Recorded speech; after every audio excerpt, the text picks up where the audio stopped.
स्वागत आहे आपल्या सगळ्यांचा भगवद्गीता 18 दिवसामध्ये समजून घ्या या उपक्रमामध्ये. तर आपण मंगलाचरण करून सुरू करूयात. ओम नमो भगवते वासुदेवाय.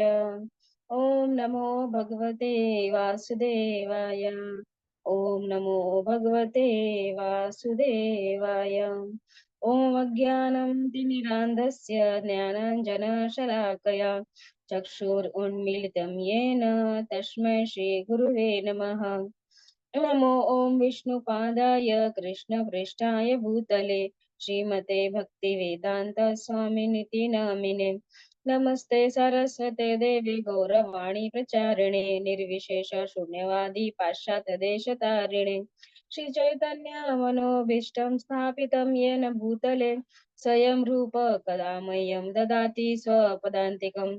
हे कृष्ण करुणा सिंधु दीनबंधु जगतपते गोपेश गोपिका कांत राधा कांत नमोस्तुते। तप्त कांचन गौरांगी राधे वृंदावनेश्वरी वृषभानुसुते देवी प्रणमामि हरिप्रिये। जय श्री कृष्ण चैतन्य प्रभु नित्यानंद श्री अद्वैत गदाधर श्रीवासादि गौर भक्त वृंदा। हरे कृष्णा कृष्ण कृष्ण हरे हरे हरे राम राम राम हरे हरे। हरे कृष्णा कृष्ण कृष्ण हरे हरे हरे राम राम राम हरे हरे।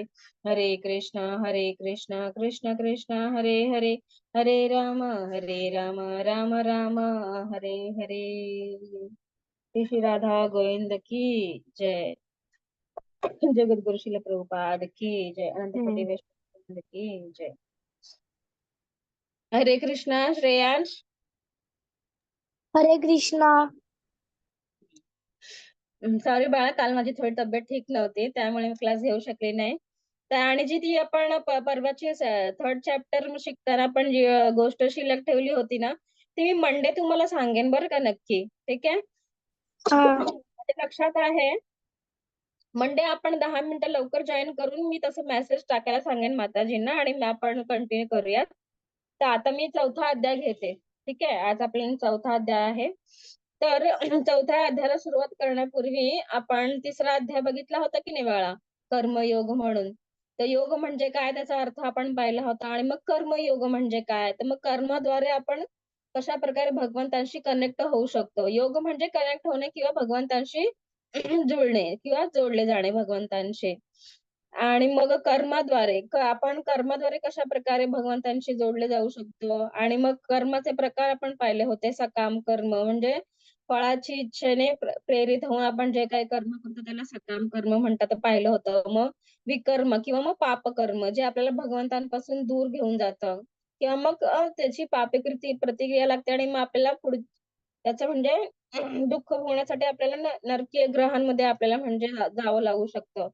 आणि सकाम कर्म आहे तर त्याच्या आपण पुण्यकर्म पण बघितलं होतं। पुण्यकर्म केल्यामुळे आपल्याला कशा प्रकारे आपण जे स्वर्गामध्ये जाऊन आपण एकदम लक्झरियस लाईफ वगैरे जगू शकतो। आणि मग जशी आपण पुण्यकर्माचं फळ क्षीण झालं की पुन्हा आपल्या पृथ्वी तलावरती म्हणजे भूलोकामध्ये आपल्याला पुन्हा जन्म घ्यावा लागेल। तर ह्या दोघांच्या पलीकडे असणारं निष्काम कर्म किंवा मग अकर्म आपण पाहिलं होतं की नाही, जे केल्याने आपल्याला कोणत्याही प्रकारची म्हणजे प्रतिक्रिया किंवा लागत नाही किंवा मग रिॲक्शन लागत नाही किंवा बंधन निर्माण होत नाही, माहिती की नाही?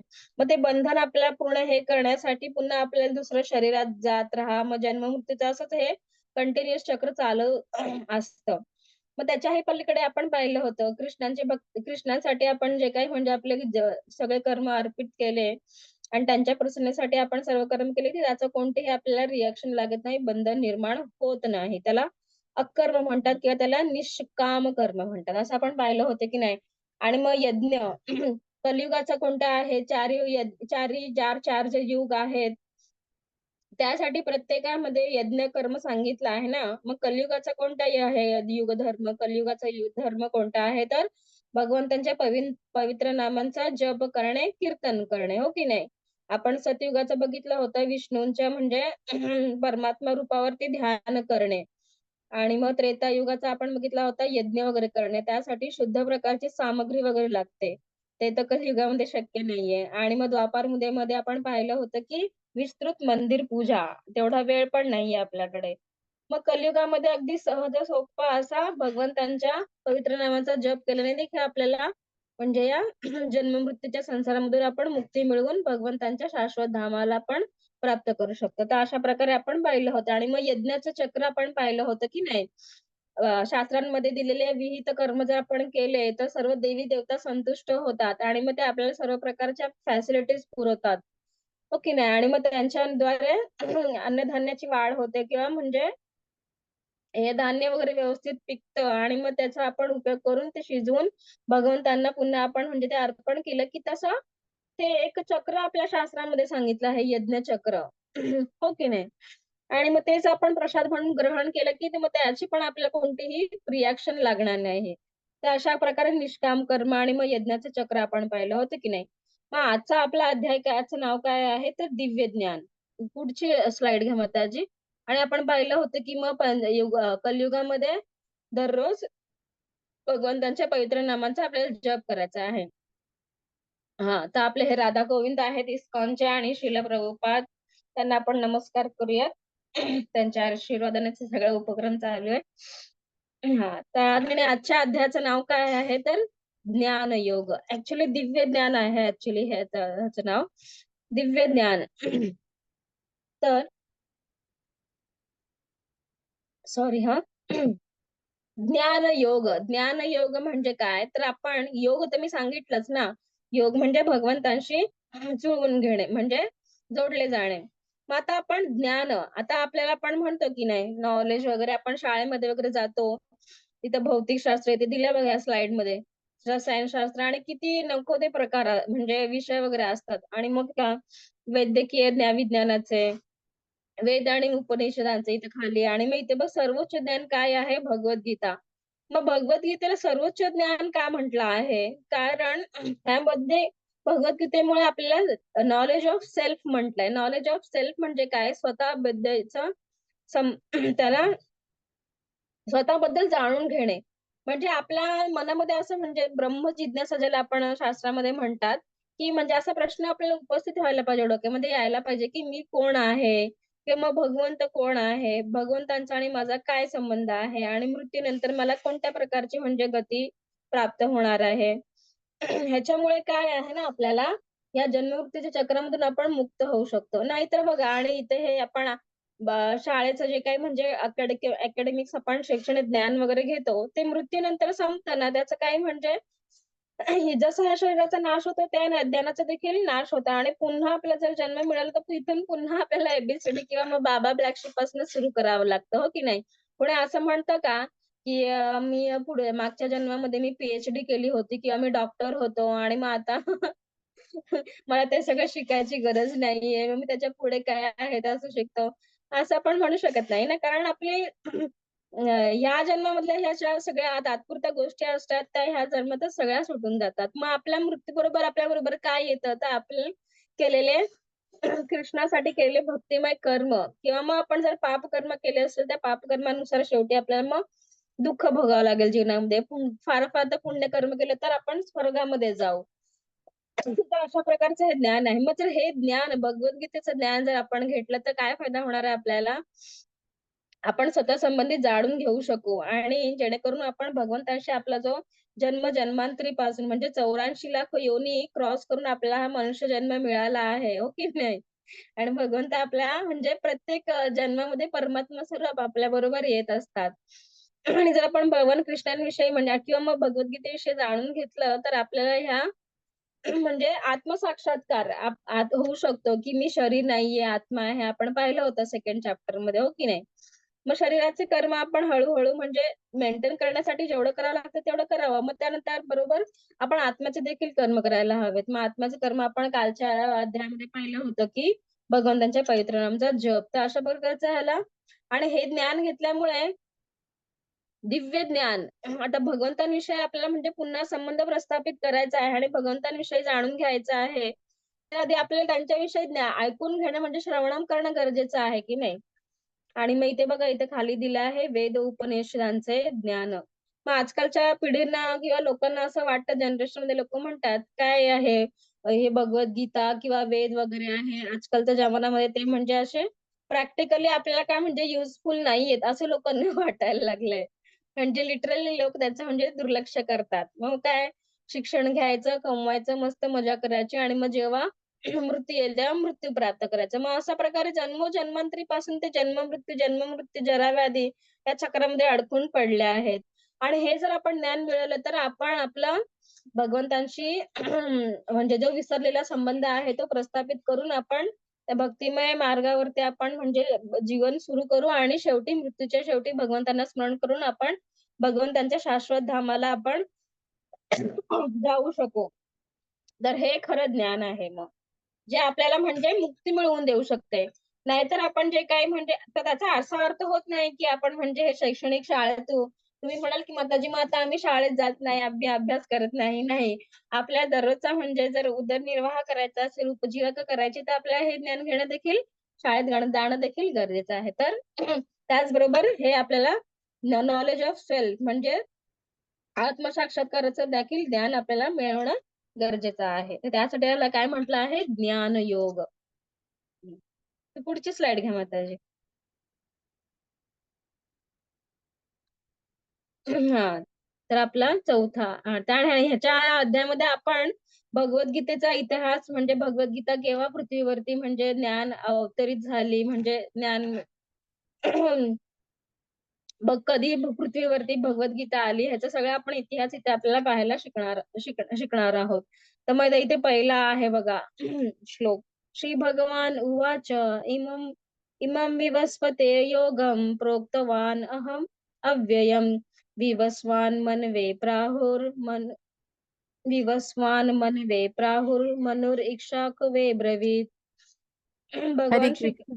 हां, वाचा माताजी. ठीक आहे. हरे कृष्ण. भगवान श्रीकृष्ण म्हणाले, मी हा अमर योग विद्येचा उपदेश सूर्यदेव विवस्वानांना सांगितला आणि विवस्वानाने मनुष्याचे वडील मनूला शिकवले. मनूने ते इक्ष्वाकुला शिकवले. हरे कृष्ण. हां, तर मी हा पण श्लोक वाचून घेते. तुम्ही एकदा सगळंच वाचा आणि मग मी डायरेक्ट नंतर एक्सप्लेन करते. एवं परंपरा प्राप्तिम् इमं राजर्षयो विदुः सकालेन महतां योगेनष्ट प्रपरन्तप. हरे कृष्ण. परंपराद्वारे प्राप्त झाले आणि राजर्षींनी ते त्याच पद्धतीने समजून घेतले. परंतु काळाच्या योगात ही परंपरा खंडित झाली. म्हणून हे विज्ञान आपल्या यथार्थ रूपात लुप्त झाले असे दिसते. ज्ञान अधिकाराने येते. आज आज माझ्याद्वारा तोच प्राचीन योग म्हणजे भगवंताशी असणाऱ्या संबंधाचे विज्ञान तुला सांगत आहे. कारण तू माझा भक्त तथा मित्र आहे म्हणून तू ह्या विज्ञानाचे दिव्य रहस्य जाणू शकतो. हरे कृष्ण. हां, तर इथे बघा भगवंत काय सांगत आहेत, इमं विवस्वते योगम आणि भगवंतांनी हे भगवद्गीतेचा म्हणजे आपण आता शिकलो की नाही भगवद्गीता हे सर्वोच्च ज्ञान आहे आणि ते ज्या कोणी व्यक्तीने म्हणजे मनुष्य जन्म म्हणजे धारण केला म्हणजे मिळाला आहे ज्याला, त्यांनी हे ज्ञान मिळवणं गरजेचं आहे. आणि तिथूनच आपल्याला कळतं की नाही आपण कशा प्रकारचे कर्म करावे. नाहीतर तो पापकर्मामध्ये पूर्णपणे लिप्त होईल आणि मग किती नरकी यातना त्याला सहन कराव्या लागतील. त्यामुळे आपण हे भगवद्गीतेमधून ज्ञान घेणं गरजेचं आहे. तर मग हे भगवद्गीतेचं ज्ञान भगवान कृष्णांनी सूर्यदेव विवस्वानाला दिलं होतं. म्हणजे सूर्य म्हणजे ही एक पोस्ट आहे, हे नाव नाहीये. आणि विवस्वान हा जो राजा होता म्हणजे तो त्यावेळी त्या काळामध्ये त्यांनी म्हणजे सूर्यदेवाचं म्हणजे तो कार्य करत होता. तर म्हणजे सूर्यदेव विवस्वान. अशा प्रकारे भगवद्गीतेचं हे भगवंतांनी ज्ञान सुरुवातीला म्हणजे सूर्यदेव विवस्वानाला दिलं होतं. विवस्वाने त्यांचा पुत्र जो आहे मनूला शिकवलं होतं आणि मनू हे कोण आहेत तर ते मनुष्य जातीचे म्हणजे पूर्वज आहेत. म्हणजे त्यांच्यापासून म्हणजे संपूर्ण आता सृष्टीचा विस्तार झाला आणि वेगवेगळ्या प्रकारचे मनुष्यांची त्यांनी उत्पत्ती केली. तर त्यांना मनुष्याचे पूर्वज म्हणतात आणि मग मनूने ते इक्ष्वाकू राजाला दिले आणि मनूने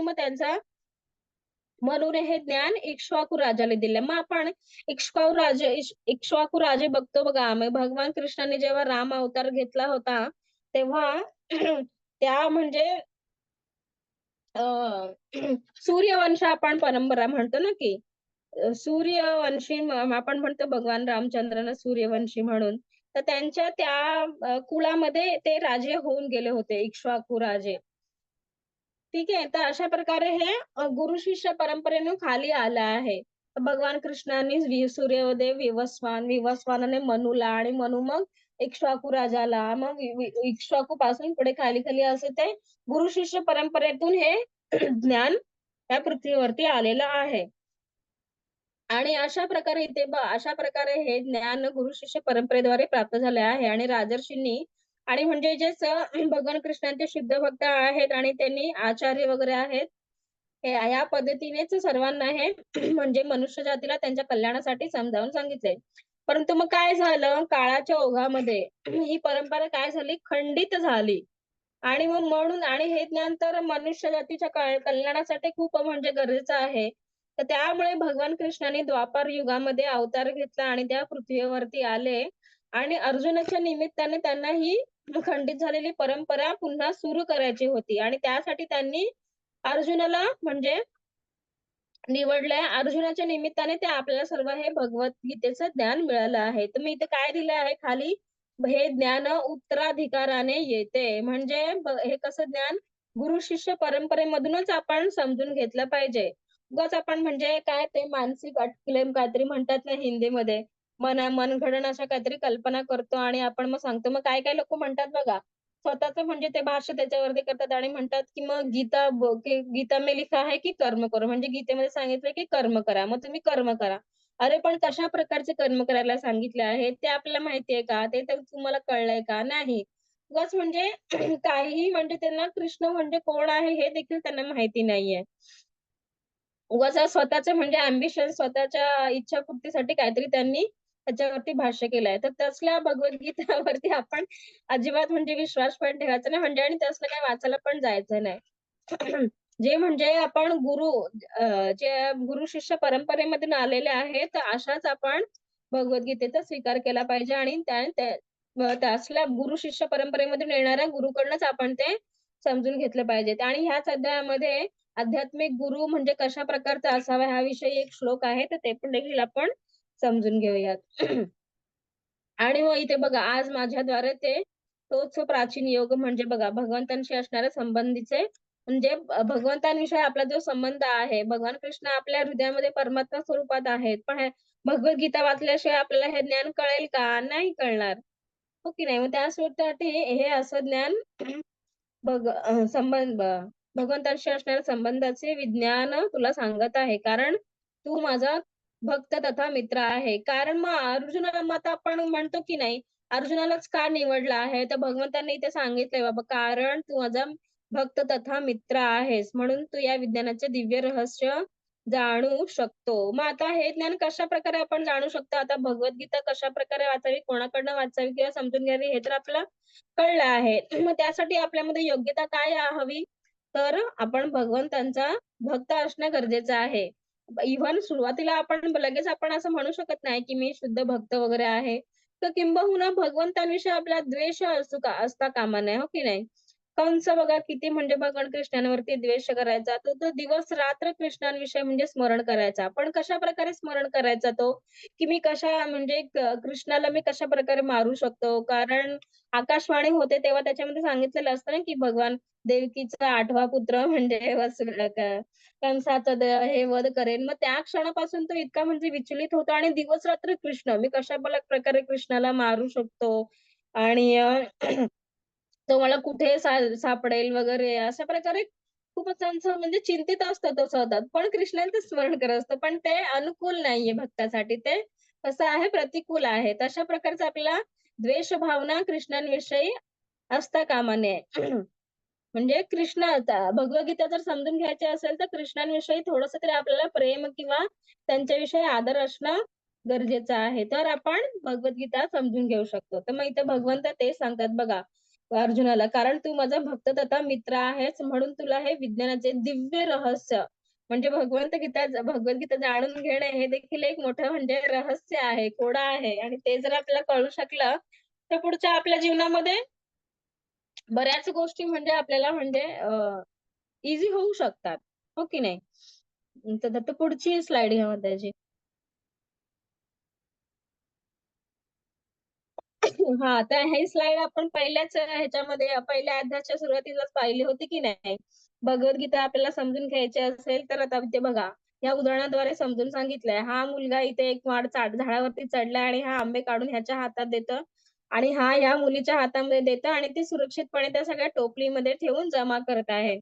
आणि असे आंबे खाल्ले तर ऑब्व्हियसली आपल्याला म्हणजे त्याचा पूर्णपणे आस्वाद घेता येणार आहे की नाही. आणि जर अशा प्रकारे जमा न करता आपण काठी घेऊन किंवा दगड घेऊन ते मारलं आणि ते आंबा खाली पडला, तर ते फुटण्याची शक्यता असते आणि त्याच्यामध्ये सगळी माती, धूळ वगैरे गेली तर मग पूर्णपणे त्याचा आस्वाद घेता येणार नाही आपल्याला, हो की नाही? तर अशाच प्रकारे मग भगवद्गीता देखील आपल्याला जर यथारूप समजून घ्यायची असेल, तर ती गुरु-शिष्य परंपरेतील जे म्हणजे आचार्य असतात त्यांचीच टीका आपल्याला म्हणजे समजून घ्यायला हवी. तर ते आपल्याला त्याचा व्यवस्थित अर्थ कळेल. नाहीतर मग तो कालापे अव्यय केवळ. केवळ म्हणजे वेळेचा उपव्यय आहे. वेस्ट ऑफ टाईम आहे. त्याच्यातनं आपल्याला काहीच कळणार नाही. उलट कन्फ्युजन्स अजून वाढतील. हो की नाही? तर मी इथे बघा, इथे ना चैतन्य महाप्रभू आहेत. हे पहिले दिसतायत ना. चैतन्य महाप्रभू म्हणजे भगवान कृष्ण साक्षात म्हणजे चैतन्य महाप्रभूंचा अवतार घेऊन आले होते. मी सांगितलं तुम्हाला कालच्या अध्यायात की 500 वर्षांपूर्वी. आणि त्यानंतर मग त्यांचे जे शिष्य होते रूप गोस्वामी, स्वरूप गोस्वामी, सनातन गोस्वामी वगैरे असे 6 गोस्वामी होते म्हणजे 6 जण त्यांचे शिष्य. मग त्यांच्यापासून पुढे खाली, खाली, खाली बघा इथे असा करता, करता, करता आहे शिल प्रभुपाद. शिल प्रभुपाद पर्यंत आहे म्हणजे आले आहात आणि आपण पण आणि आपण ह्या ज्या म्हणजे संप्रदायामध्ये शिकून होते त्याला काय म्हणतात, हे ब्रह्ममध्व गौडीय संप्रदाय म्हणतात. म्हणजे भगवान कृष्णांनी हे ज्ञान ब्रह्मांना दिलं. ब्रह्माने त्यांचा मुलगा नारद मुनी, मग नारदांनी व्यास मुनींना. व्यास मुनींनी हे सगळे म्हणजे आपलं जे वैदिक ज्ञान आहे किंवा भगवद्गीता, रामायण वगैरे हे सगळं म्हणजे लिखित स्वरूपात म्हणजे ते लिहून ठेवलं. आणि मग त्यानंतर व्यास मुनींचा मुलगा शुकदेव गोस्वामी आणि मग अशा प्रकारे मध्वाचार्य आणि त्यांचेच मग शिष्य मध्वाचार्य वगैरे असं करत, करत, करत, करत हे पृथ्वीवरती ज्ञान आलं आहे. आणि जर आपण अशा गुरु-शिष्य परंपरेतून जर समजून घेतली भगवद्गीता, तर त्याचा व्यवस्थित आपल्याला अर्थ कळेल आणि आपण ती आचरणामध्ये आणू शकतो. नाहीतर मग नुसतं केवळ ऐकून या एका कारणाने ऐकायचं आणि एका कारणाने सोडून द्यायचं. त्याचा काही उपयोग होणार नाही. ठीक आहे ना? तर भगवद्गीता गुरु-शिष्य परंपरेतील असले पाहिजेत. तर पुढची स्लाइड घ्या माताजी. तर इथे बघा संपूर्ण दिलं आहे. त्या दिवशीच तुम्हाला सांगितलं, भगवान कृष्णांनी पहिलं हे ज्ञान ह्या 4 जणांना दिलं. तर कोण-कोण होते ते 4 जण? तर ब्रह्मा आणि माता लक्ष्मी म्हणजे ह्या विष्णूंच्या पत्नी आहेत आणि मग लॉर्ड शिवा म्हणजे ईश्वर आणि मग 4 कुमार आहेत. 4 कुमार कोण आहेत? हे ब्रह्माजींचेच मुलं आहेत. म्हणजे त्यांचं वय फक्त 5 वर्ष आहे. तरी पण त्यांना म्हणजे संपूर्ण हे दिव्य ज्ञान मिळालं आहे आणि त्यांनी म्हणजे भगवंतांकडे अशी मागणी केली, की आम्हाला म्हणजे कधीच आमचं वय वाढायला पाहिजे म्हणजे वाढू नये किंवा म्हणजे आणि जर तरुण वयामध्ये वगैरे आलं तर आपल्या म्हणजे काय म्हणतात शरीरामध्ये बदल वगैरे होतात आणि मग काय म्हणतात ते कामवासना आपली म्हणजे वाढत जाते ना, जसं वय वाढत जातं आणि त्यांना ह्या सगळ्यामध्ये अडकून पडायचं नव्हतं. विवाह, लग्न वगैरे किंवा म्हणजे कामवासना वगैरे, गृहस्थ जीवन त्यांना नको होतं. त्यांनी भगवंतांकडे असं म्हणजे वर मागून घेतला, की आमचे म्हणजे कितीही ज्ञानामध्ये प्रगती झाली तरी आमचं वय कायमस्वरूपी हे 5 वर्षाचं असायला पाहिजे. मग भगवंत त्यांना तसा वर देतात. आणि त्यामुळे त्यांना ह्या 4 जणांना ते सगळं ज्ञान आहे. पण त्यांचं वय किती आहे? फक्त 5 वर्ष. त्यांचं नाव सनत कुमार, सनातन, सनक, सनंद, सनातन आणि सनत कुमार अशी त्यांची नावं आहेत. तर अशा प्रकारे या 4 लोकांच्या निमित्ताने भगवंतांनी हे 4 संप्रदाय निर्माण केले. म्हणजे ब्रह्मांना दिलं त्याला ब्रह्ममध्व गौडीय संप्रदाय म्हणतात. माता लक्ष्मींचा आहे त्याला श्री संप्रदाय म्हणतात आणि शिवांपासून जो पुढे सुरू झाला त्याला काय म्हणतात हे रुद्र संप्रदाय आणि ह्या 4 कुमार म्हणजे ब्रह्माजीचे जे मुले होती 4 त्यांच्यापासून जो संप्रदाय सुरू झाला त्याला कुमार संप्रदाय असं म्हणतात. आणि मग इथे बघा ब्रह्मांकडून हे मध्वाचार्य मी आताच सांगितलं आणि माता लक्ष्मींकडून हे कोणाकडे आलं? रामानुजाचार्य. हो की नाही? रामानुजाचार्य म्हणजे कोण? रामांचे अनुज कोण? तर लक्ष्मण. अनुज म्हणजे भाऊ, हो की नाही? मग रामांचा अनुज कोण? लक्ष्मण. तर हे रामानुजाचार्य पण हे ना म्हणजे लक्ष्मणाचा अवतार आहेत. कळलं? हरे कृष्णा श्रेयांश. तर रामानुजाचार्य हे कोण आहेत? लक्ष्मणाचा अवतार आहेत आणि मग त्यांनी सांगितलेलं लक्ष्मण तर रामांचा शुद्ध भक्त आणि भाऊ म्हणून त्यांनी या पृथ्वीवरती म्हणजे अवतार घेतला होता. तर अशा प्रकारे या महान लोकांच्या रूपाने भगवंतांनी हे सगळं म्हणजे संप्रदाय स्थापित केले आहेत. आणि मग शिवांपासून जो पुढे संप्रदाय आला त्यांचे कोण होते मुख्य? विष्णू स्वामी. आणि मग 4 कुमारांपासून आलं त्यांचे कोण होते मुख्य? निंबकाचार्य. निंबार्काचार्य असं काहीतरी नाव आहे. निंबार्काचार्य. हां. तर अशा प्रकारे आपण तुम्ही ह्याचा स्क्रीनशॉट घ्या. निदान तुम्ही एवढं तरी लक्षात ठेवा. भगवान कृष्णांपासून हे पहिलं कोणाला मिळालं आहे? तर लॉर्ड ब्रह्मा म्हणजे ब्रह्मांना, माता लक्ष्मी आणि ईश्वर आणि मग 4 कुमार एवढं तरी तुम्ही लक्षात ठेवलं पाहिजे. ठीक आहे ना? आणि नोट करून ठेवा तुमच्या वहीमध्ये. तर अशा प्रकारे हे सगळं ही इस्कॉनची सर्व गुरु परंपरा आहे आणि या गुरु परंपरेमधनंच आपण जे काही म्हणजे शिकतो, बोलतो. मी जे काही बोलते ते सगळे ह्यांनी जे काही सांगितलं तेच आम्ही रिपीट करत असतो. ठीक आहे ना? आमच्या मनाचं असं आम्ही काही नाही बोलत. तर पुढची स्लाईड घ्या माताजी. हां, पण हे कसे शक्य आहे? द्वापार युगात आपल्या दोघांचा जन्म झाला. हां, तर मग आता अर्जुनाच्या डोक्यामध्ये असा शंका म्हणजे प्रश्न निर्माण होता आणि तुमच्या डोक्यात पण आला असेल ना? भगवान कृष्णाने तर अवतार द्वापार युगामध्ये घेतला होता आणि सूर्यदेव विवस्वान म्हणजे जवळ-जवळ सतयुगामधली ही गोष्ट आहे, सूर्यदेव. तर मग तुम्हाला पण पडला असेल, हे कसं शक्य आहे? अर्जुन तर द्वापार युगामध्ये आहे आणि तुम्ही पण आता या द्वापार युगातच अवतरला आहात आणि सूर्यदेव तर या जवळ-जवळ सतयुगामधले आहेत. तर कसं शक्य आहे? आपण दोघे समकालीन आहोत ना, म्हणजे आपलं दोघांचं वय एकसारखंच आहे. मग तेव्हा भगवान कृष्ण पुढे काय म्हणतात बघूया. इथे बघा अर्जुन विचारत आहे कृष्णांना. तर पुढची स्लाईड घ्या माताजी. हां, पण हे कसे झाले? आपण माझे समकालीन आहात. कृष्ण प्राचीन लोकांना कृष्ण कसे शिकू शकतात? कृष्ण द्वापार युगात आहेत. करेक्ट आहे ना? अर्जुनाची शंका अगदी एकदम करेक्ट आहे. हो की नाही? आपल्याला पण हा प्रश्न पडला आहे. मग अर्जुन कोणाचं प्रतिनिधित्व करत आहे? तर तो आपलं प्रतिनिधित्व करत आहे. जेणेकरून आपल्या मनात पण असा प्रश्न निर्माण होईल. मग कृष्ण कसं काय म्हणजे त्या काळात पण जाऊ शकतात वगैरे? आता पुढच्या स्लाईडमध्ये कळेल आपल्याला. पुढची स्लाईड घ्या माताजी.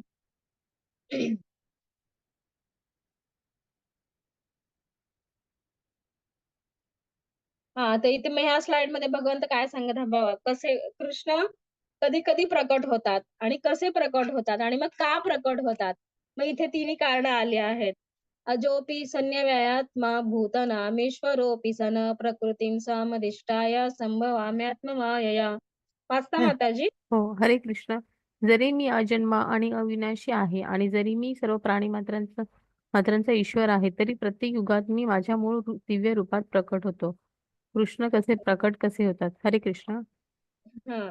तर इथे ह्या स्लाईडमध्ये मी इथे ह्या चित्रामध्ये काय सांगितलंय भगवान कृष्ण काय म्हणत आहेत, जरी मी अजन्मी काय आहे, अजन्म आणि अविनाशी आहे. भगवान कृष्णांचा जन्म किंवा मृत्यू होत नाही. ते अजन्म आहेत. अजन्म म्हणजे जन्म आणि मृत्यूच्या पलीकडे. ते अवतार घेतात. पृथ्वीवरती म्हणजे ते आपल्या धामामधून खाली अवतार घेतात म्हणजे पृथ्वी त्या स्वतःच्या धामातून ते त्या पृथ्वीवरती ते प्रकट होतात. तर त्याला अवतार घेणे म्हणतात. त्यांचा जन्म होत नाही. तुम्ही मग आता म्हणाल, की भगवान कृष्णांनी तर म्हणजे देवकीच्या पोटी जन्म घेतला होता, की नाही? तर त्यांनी देवकीच्या गर्भामधून त्यांनी जन्म घेतला नाहीये. देवकी आणि वासुदेव यांनी पूर्वजन्मी म्हणजे भगवान कृष्णांची जवळ-जवळ खूप हजारो लाखो वर्ष म्हणजे तपस्या केली आणि जेव्हा भगवान कृष्ण म्हणजे विष्णू रूपामध्ये त्यांच्या समोर प्रकट झाले, तेव्हा त्यांनी इच्छा केली, की तुमच्यासारखा पुत्र आम्हाला म्हणजे पुढच्या जन्मी प्राप्त व्हावा म्हणून. आता तुमच्यासारखा पुत्र म्हणजे भगवान कृष्णांनाच यावं लागेल ना. त्यांच्यासारखा थोडीच दुसरा कोणता व्यक्ती आहे. हो की नाही? तर मग भगवान कृष्णांना अवतार घेऊन तिथे यावं लागलं आणि जेव्हा हे वासुदेव आणि देवकी जेव्हा जेलमध्ये असतात ना, तेव्हा भगवान कृष्ण त्यांच्या समोर अशा प्रकारे चतुर्भुज विष्णू रूपामध्ये प्रकट होतात. आणि मग माता देवकी म्हणजे ह्या एक त्यांच्या म्हणजे त्यांनी इच्छा केली ना, की भगवंत माझा म्हणजे पुत्र व्हावेत म्हणून. मग त्यांना माते या रूपामध्ये त्यांना भीती वाटायला लागते, की कंस जर आला ऑलरेडी त्याने त्यांच्या 6 ब वसु हे देवकी आणि वसुदेवच्या 6 पुत्रांचा वध केलेला असतो आणि मग तुमचाही देखील ते वध करू शकतात. म्हणजे अशी एक म्हणजे आईच्या रूपाने त्यांना म्हणजे अशी म्हणजे काळजी वाटत असते. तुम्ही लवकर म्हणजे एका बालकाचं रूप घ्या, नाहीतर कंस येऊन तुम्हाला पाहेल असं त्यांना म्हणजे म्हणजे एक काळजी वाटायला लागते. तर मग त्यांच्या विनंती दोघेही विनंती करतात भगवान कृष्णांना. म्हणजे त्यांनी म्हणजे असं बघा चतुर्भुज रूपामध्ये त्यांनी दर्शन दिलेलं आहे आणि मग नंतर ते छोट्या बालकाचं रूप घेतात. मग इथे भगवान कृष्ण सांगत आहेत बघा, "मी अजन्म आणि अविनाशी आहे. जरी मी सर्व प्राणी मात्रांचा ईश्वर आहे, तरी प्रत्येक युगात मी माझ्या मूळ दिव्य स्वरूपात प्रकट होतो." आणि त्यांचं द्विभुज श्यामसुंदर रूप हेच त्यांचं शाश्वत रूप आहे आणि त्याच रूपामध्ये त्या पृथ्वीवर तलावरती द्वापार युगामध्ये प्रकट झाले होते. तर का प्रकट झाले होते? त्याचं कारण आता ह्या पुढच्या श्लोकामध्ये सांगितलं आहे. मग आता इथे तुम्हाला डाऊट क्लिअर झाला ना मुलांनो?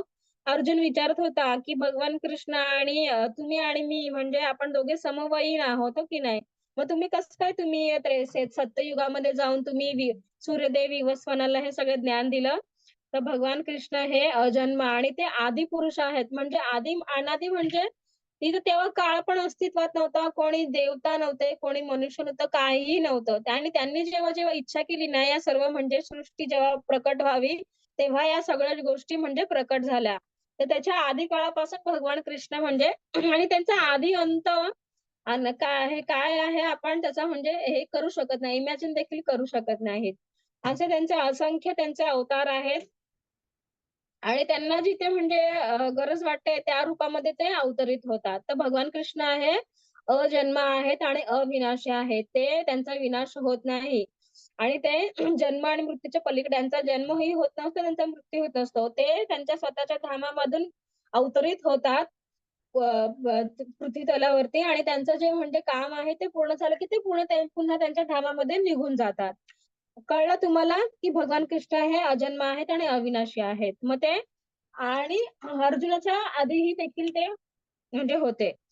आणि मग ते ह्या श्लोकामध्ये बघा खूप इम्पोर्टंट श्लोक आहे हे दोन्ही पण 4.7 आणि 8 दोन्ही पाठ करून ठेवा तुम्ही, ठीक आहे. यदा यदा हि धर्मस्य ग्लानिर्भवति भारत अभ्युत्थानमधर्मस्य तदात्मानं सृजाम्यहम्. वाचा हरे माताजी. कृष्ण. हरे कृष्ण. हे भरतवंशी, जेव्हा जेव्हा आणि जेथे जेथे धर्म अर्चनाची अधोगती आणि अधर्माचे वर्चस्व होऊ लागते, तेव्हा तेव्हा मी अवतार घेतो. कृष्ण कधी प्रकट झाले? हरे कृष्ण. तर मग आता तुम्हाला हे आपण ह्याच्यामध्ये वाचलं होतं की नाही? सॉरी कृष्ण का अवतार घेतात? आता ह्या श्लोकामध्ये सांगितलंय बघा, 3 कारणं भगवंतांनी सांगितली आहेत इथे. जेव्हा आणि जेथे धर्माचरणाचे म्हणजे म्हणजे धार्मिक गोष्टींचा म्हणजे जवळ-जवळ संपुष्टात आलेल्या असतात आणि अधार्मिक गोष्टींचं वर्चस्व वाढलेलं असतं. अधर्म म्हणजे आपण पाहिलं की नाही, दुर्योधन हा म्हणजे किती म्हणजे कनिंगम स्वभावाचा होता तो. त्या पांडवांना त्यांना समान हक्क असताना देखील त्यांनी पांडवांना काहीही त्यांच्या म्हणजे संपत्ती वगैरे दिली नाही आणि त्यांनी उलट म्हणजे युद्ध करण्याचं त्यांनी म्हणजे मान्य केलं, हो की नाही? मग दुर्योधनासारखे म्हणजे लोक असे जर वाढले असते, तर ह्या समाजामध्ये अराजकता वाढली असती की नाही? म्हणजे जे पुण्य लोकं आहेत त्यांना म्हणजे शांततेने जगता आलं नसतं. तर अशा प्रकारे अधार्मिक गोष्टींचा जेव्हा म्हणजे वर्चस्व वाढतं तेव्हा ते भगवान कृष्ण धर्माची स्थापना करण्यासाठी ते अवतरित होतात आणि मग दुसरं काय आहे तर ते त्यांच्या भक्त आणि त्यांचे जे भक्त आहेत त्यांना ते ॲक्चुअली पुढच्या श्लोकामध्ये आहे. अधर्माचे वर्चस्व होऊ लागते तेव्हा भगवान कृष्ण अवतार घेतात. मग आपण जे काही दशावतारमध्ये बघतो की नाही नरसिंह अवतारमध्ये हिरण्यकशिपू बघा किती म्हणजे असा असुरी प्रवृत्ती असुरच असतो तो आणि विष्णूंशी एवढा तो म्हणजे हेट करत असतो किंवा तिरस्कार करत असतो.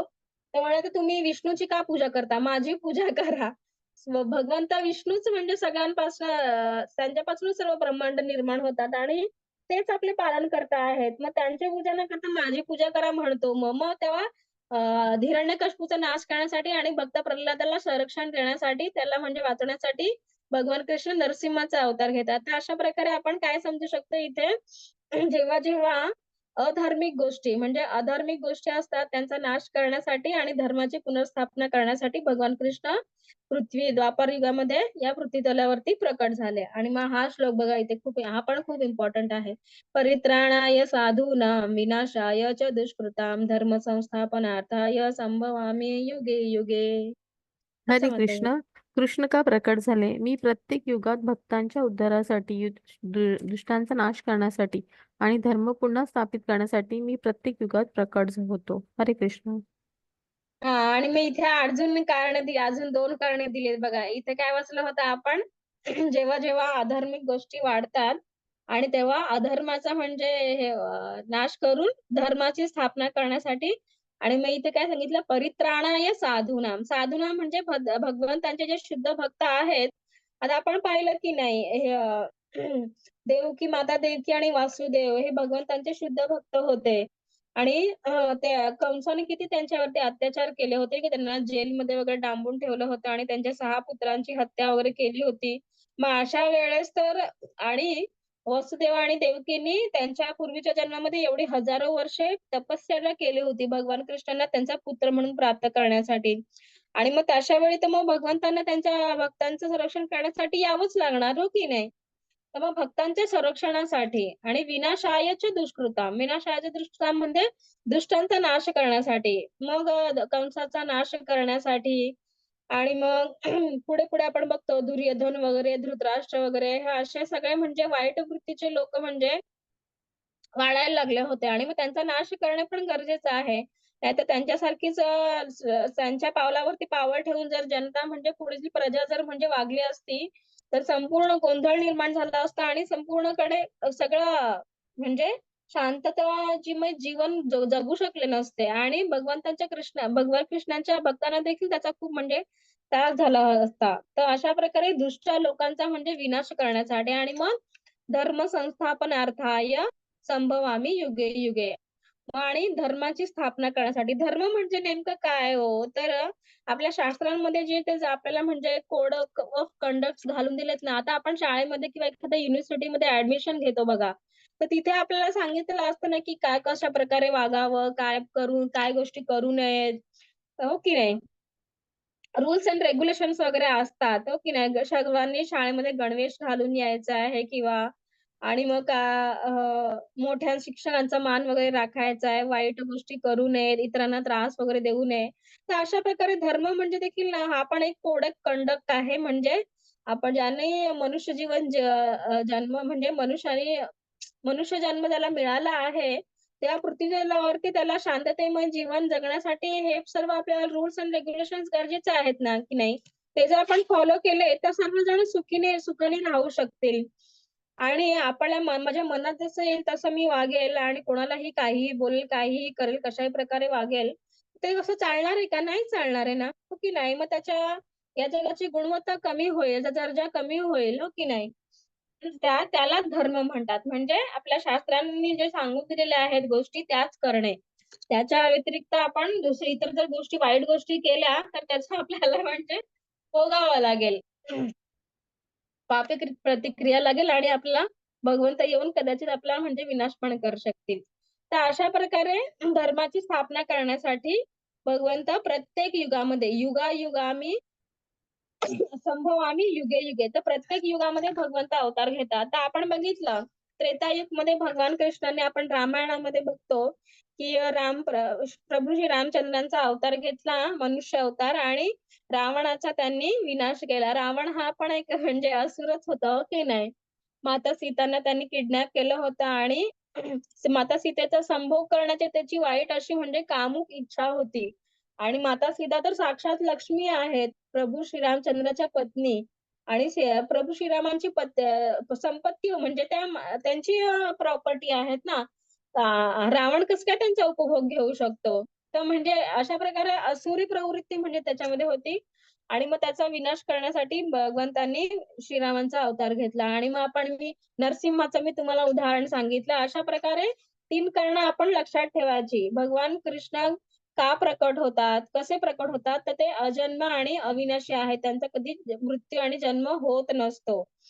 आणि मग ते का प्रकट होतात, तर धर्माचा म्हणजे धर्माची स्थापना करण्यासाठी. आणि मग इथे कोणत्या प्रत्येक युगामध्ये ते प्रकट होतात. म्हणजे परित्राणाही साधूनां विनाशाय दृष्टीनं, म्हणजे त्यांच्या शुद्ध भक्तांचं संरक्षण करण्यासाठी. आणि जे पुण्यात्मा लोक वगैरे आहेत, जे त्यांना भगवंत म्हणून मानतात, त्यांचे म्हणजे पूजा वगैरे करतात. अशा लोकांना तर म्हणजे अशा अधार्मिक गोष्टींचा म्हणजे हे झालं तर किती त्रास होईल त्यांना. ते व्यवस्थित करू शकतील का भगवान कृष्णांची पूजा वगैरे किंवा त्यांची सेवा वगैरे? नाही करू शकणार ना. तर त्यासाठी धर्माची स्थापना करण्यासाठी भगवान कृष्ण अवतरित होतात. तर हे खूप इम्पोर्टंट आहे. तिन्ही श्लोक तुम्ही सर्वांनी नोट करून ठेवा बाळांनो आणि पाठ करा. ठीक आहे? तर पुढची स्लाइड घ्या माताजी. हा, तर मग कृष्ण शाश्वत आहेत, अजन्म आहेत आणि गोविंदम आदी पुरुषम. मग इथे ब्रह्म देखील आहेत ना, इथे ब्रह्म विमोहन म्हणून लिहिलं आहे. ते कदाचित ना 10व्या अध्यायामध्ये आहे, ते तुम्हाला मी डिटेलमध्ये सांगेल. मग इथे ब्रह्म देखील ना म्हणजे एक काय प्रेयर्स आहे, सेट ऑफ प्रेयर्स ब्रह्मांनी लिहिलेली. त्याला ब्रह्मसंहिता म्हणून असं नाव दिलेलं आहे. त्याने खूप सुंदर सुंदर श्लोक दिलेले आहेत. भगवान कृष्ण कशा प्रकारे आहेत, ते दिवसभर त्यांच्या नित्यधामामध्ये कशा प्रकारचे म्हणजे ऍक्टिव्हिटीज करतात, ते ह्याचं सगळं वर्णन दिलेलं आहे. तर ते आता सुंदर सुंदर श्लोक आहेत.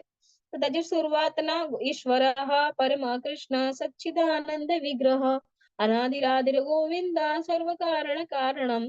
सच्चित आनंद, भगवान कृष्णांचं रूप कसं आहे? सच्चित आनंद. सत म्हणजे शाश्वत आहेत, ते इटर्नल आहेत. चित म्हणजे ज्ञानाने पूर्ण. आणि आनंद म्हणजे कायमस्वरूपी शाश्वत आनंद. तिथे दुःख, शोक, काय मोह वगैरे ह्या सगळ्या गोष्टी त्यांच्या धामामध्ये नाहीयेत. तर ते कसे आहेत? शाश्वत आहेत आणि अजन्म. त्यांचा कधी म्हणजे जन्म किंवा मृत्यू वगैरे होत नाही. ते या पृथ्वीतलावरती अवतार घेतात आणि त्यांना ज्या ज्या म्हणजे ऍक्टिव्हिटीज करायच्या असतात, त्या सगळे झाल्या संपल्या की मग त्या पुन्हा त्या आपल्या धामामध्ये प्रस्थान करतात. तर त्याला अवतार आणि तिरोभाव असं म्हणतात. तर गोविंदम आदिपुरुषम, ते कसे आहेत? आदिपुरुष आहेत. त्यांचा ना कोणी आदी आहे, अंत आहे, ना मध्य आहे, ना काही आहे. ते म्हणजे कायमस्वरूपी आहेत, ते अनादी काळापासून. अनादिरादिर गोविंदा. तर खूप छान छान श्लोक आहेत हे ब्रह्मसंहितेमध्ये. ब्रह्मसंहिता तुम्ही युट्यूब वरती टाका. ते प्रेयर्स ऐकण्यासाठी पण खूप छान वाटतं. गोविंदमादि पुरुषं तमहं भजामि. तर अशा प्रकारे ब्रह्मा देखील कृष्णांचे म्हणजे प्रेयर्स करतात. कृष्णांना म्हणजे प्रार्थना करतात कृष्णांची. तर पुढची स्लाइड घ्या माताजी. हा, तर मी आताच सांगितलं भगवान कृष्णांचा जन्म तुम्ही म्हणाल, त्यांचा तर जन्म होतो ना, ते देवकी आणि वसुदेवचे पुत्र आहेत. तर ते कशा प्रकारे अवतार घेतात बघा, इथे विष्णू रूप विष्णू चतुर्भुज नारायण रूपामध्ये ते त्यांच्या समोर प्रकट होतात. आणि मग हे दोघे जेव्हा विनंती करतात की तुम्ही छोट्या बालकाचं रूप घ्या, नाहीतर मग तो पुन्हा कंस घेईल म्हणून.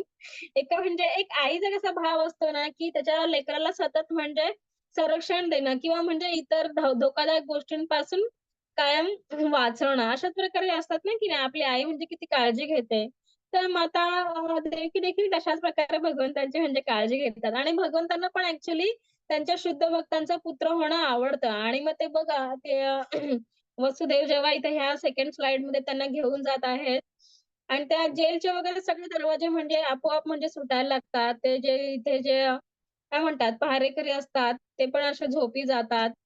आणि भगवान कृष्णच सगळं ऍक्च्युली हे करत असतात.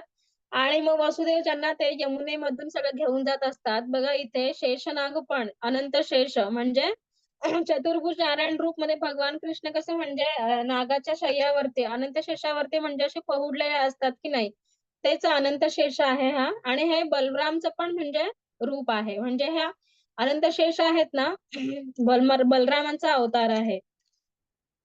तर मग त्यांना यमुनेमधून ते घेऊन जातात आणि भगवान कृष्णच त्यांना म्हणजे वसुदेवांना अशी सूचना देतात की मला तुम्ही माता यशोदा आणि नंद महाराजांच्या तुम्ही घरी सोडून या. नाही तर कंसाला कळाला असता, तो आला असता परत कृष्णांना मारण्यासाठी, हो की नाही. तर मग अशा प्रकारे भगवान कृष्णांच्या जन्माच्या आपण गोष्टी ऐकतो तर बघा किती मजा वाटते की नाही आपल्याला.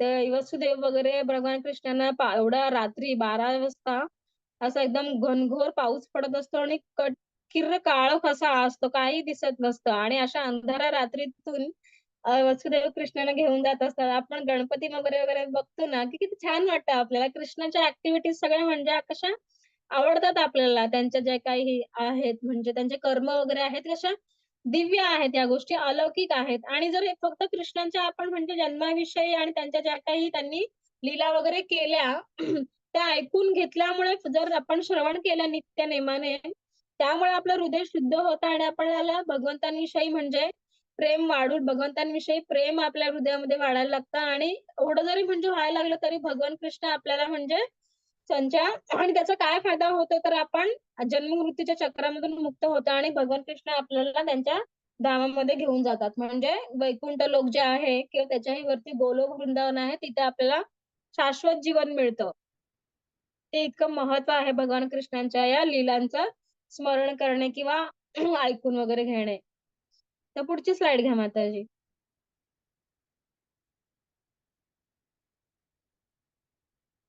हरे कृष्ण माताजी, पुढची स्लाइड घ्या. हा, मी आता सांगितलं जन्म कर्मच मे दिव्यम एवं यो वेति तत्त्वतः त्यक्त्वा देहं पुनर्जन्म नैति मामेति स अर्जुन. हे अर्जुन, माझ्या स्वरूपाचे आणि कर्माचे अतींद्रिय स्वरूप माहित आहे का? माहित आहे. तो हा शरीर सोडल्यानंतर या भौतिक जगात पुन्हा जन्म घेत नाही, परंतु माझ्या चिरस्थायी निवासस्थानी पोहोचतो. मी आता सांगितलं भगवान कृष्णांच्या आपण जर लीला जरी आपण पाहिल्या तरी आपण या जन्ममृत्यूच्या चक्रामधून मुक्त होऊ शकतो. असं हे भगवानचा इथे सांगत आहेत. ह्याचं ट्रान्सलेशन व्यवस्थित नाहीये, थांबा बाळांनो, मी या भगवद्गीतेमधून सांगते. 4. हा, जो माझ्या जन्माचे आणि कर्माचे दिव्य स्वरूप जाणतो तो देह त्याग केल्यानंतर या भौतिक जगतात पुन्हा जन्म घेत नाही. तर हे अर्जुना, तो माझ्या शाश्वत धामाची प्राप्ती करतो. मग आता बघा, पुन्हा पुन्हा जन्म घ्यायचा, पुनरपी जननम पुनरपी मरणम पुनरपी जननी जठरे शयनम. जर आपल्याला पुन्हा पुन्हा या जन्म मृत्यू चक्रात अडकायचं नसेल तर आपण जरी भगवान कृष्णांच्या ज्या लीला आहेत त्या देखील दररोज आपण नित्यनेमाने ऐकल्या तरी देखील आपल्याला बघा काय फायदा होऊ शकतो. आपल्याला बघा ह्या म्हणजे जन्मच्या चक्रात जन्म मृत्यूच्या चक्रातून मुक्त होऊ शकतो आपण. तर पुढची स्लाइड घ्या माताजी. तो पुन्हा या भौतिक जगात पुन्हा जन्म घेत नाही. हा बेनिफिट इम्पॉर्टंट आहे. मग कृष्णाच्या प्रकटीकरणाची 3 कारणे आपण पाहिली ना, ते लक्षात ठेवा मुलांनो तुम्ही. त्यांच्या भक्तांचे रक्षण करण्यासाठी, राक्षसांचा म्हणजे दुष्ट व्यक्तींचा नाश करण्यासाठी आणि धर्माची स्थापना करण्यासाठी. पुढची स्लाइड घ्या माताजी.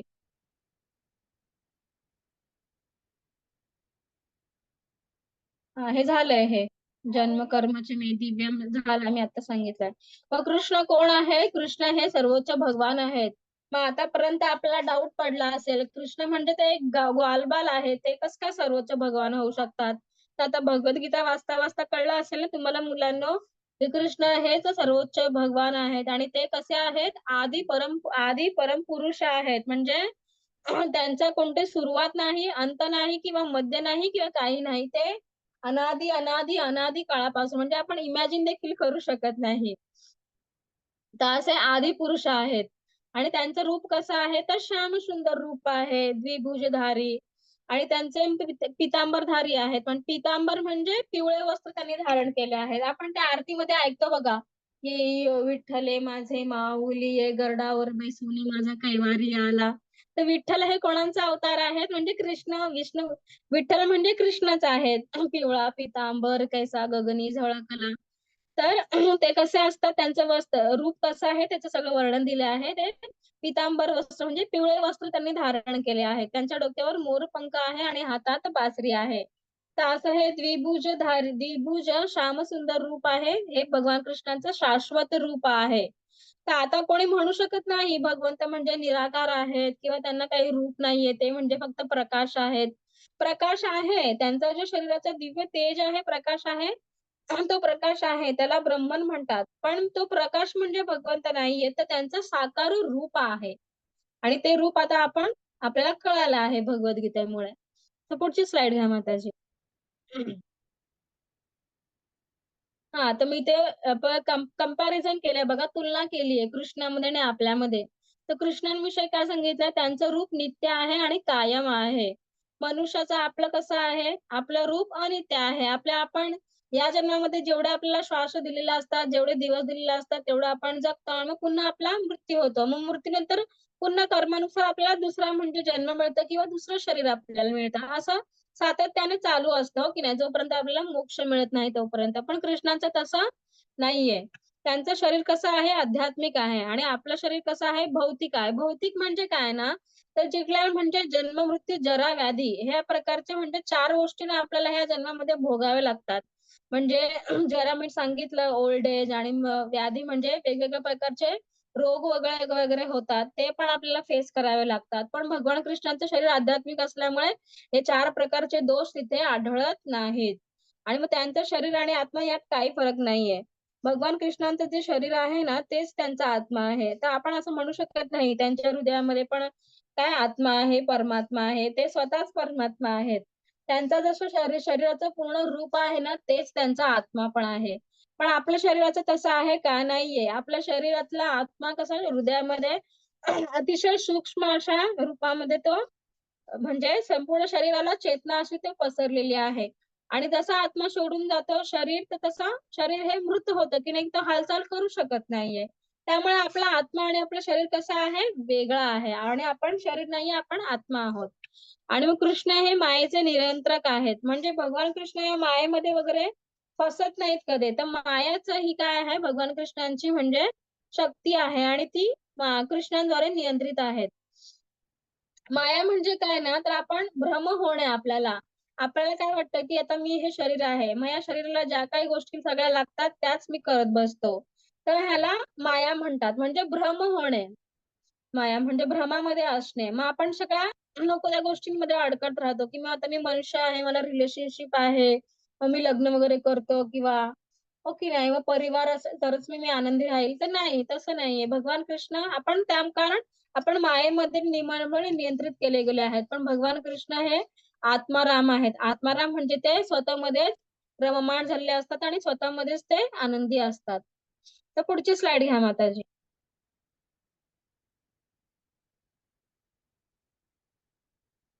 हां, म्हणजे यथा मा प्रपद्यन्ते तथैव भजाम्यहम् मम मम वर्त्मा अनुवर्तन्ते मनुष्या पार्थ सर्वशः. हरे वाचा माताजी. कृष्ण. सर्व लोक ज्या भावाने मला शरण येतात त्यानुसार मी त्यांना फळ देतो. हे पार सर्वजण माझ्या मार्गाचे सर्व प्रकारे अनुसरण करतात. हरे कृष्ण. हां, मग इथे सांगितलंय बघा, आपण जेवढ्या भावामध्ये कृष्णांना स्मरण म्हणजे शरणागती पत्करतो ना, त्या प्रमाणात भगवान कृष्ण आपल्याशी आदान-प्रदान करतात. आणि ह्यांचं जर उदाहरण बघितलं झालं, तर आपण या उदाहरणाद्वारे समजू शकतो. इथे बघा गायी म्हणजे किती भगवान कृष्णांचं नावच गोविंद आहे. गोविंद म्हणजे काय? तर गायींना आणि इंद्रियांना आनंद देणारे. हो की नाही? भगवान कृष्णांनी बासरी वाजवली ते द्वापार युगामध्ये जेव्हा आले होते पृथ्वीवरती, गायींसाठी म्हणजे बघा, गायींना ते चरण्यासाठी घेऊन जायचे वनामध्ये वगैरे आणि त्यांचे कितीतरी हजार 9,00,000 काहीतरी 9,00,000पेक्षा जास्ती काहीतरी गायी होत्या त्यांच्याकडे आणि त्यांना प्रत्येक गायीचं नाव माहिती होतं. प्रत्येक गायीच्या बछड्याचं देखील नाव माहिती होतं. आणि कृष्णाने जशी बासरी वाजवली, की त्या म्हणजे गायी पळत-पळत यायच्या कृष्णांकडे. ते इतका म्हणजे प्रेमळ स्वभाव म्हणजे आदान-प्रदान बघा किती भगवान कृष्णांचा गायींबरोबर. तर एवढा म्हणजे जिव्हाळा त्या भगवान कृष्णाने त्या गायीला लावला होता आणि त्या गायी पण म्हणजे त्यांच्यासारखं पाय वगैरे चाटत बसायचं असं म्हणजे एवढं प्रेमळ नातं त्यांचं होतं म्हणजे निस्वार्थ. आणि मग इथे हे त्यांचे बाल सवंगड्या वगैरे बघा कसं कृष्णांबरोबर सतत म्हणजे खेळत असायचे, आनंदात असायचे. आणि यशोदा मैया त्यांना जे काही म्हणजे डब्यामध्ये वगैरे खाऊ वगैरे द्यायची सगळ्यांशी ते वाटून वगैरे. असं आनंदी जीवन होतं ना त्यांचं. तिथं त्यांना दुःख, मोह काय, कष्ट काय, काही माहितीच नाही अजिबात. त्यांना फक्त भगवान कृष्ण आणि कृष्णांची सेवा, कृष्णांबरोबर खेळणे, आनंद वगैरे एवढंच त्यांचं म्हणजे जीवन होतं. आणि मी इथे बघा हे बलराम आहेत ते भगवान कृष्णांचे इथे इथे पाय वगैरे चेपत आहेत. तर अशा प्रकारे किती आनंदाचं म्हणजे ज्या भावामध्ये आपण जितक्या प्रमाणात शरणागती कृष्णांशी करतो, तितक्या प्रमाणात ते आणि आपल्याशी म्हणजे आदान-प्रदान करत असतात. आणि आपण मग सुदामाचे देखील उदाहरण बघतो, हो की नाही?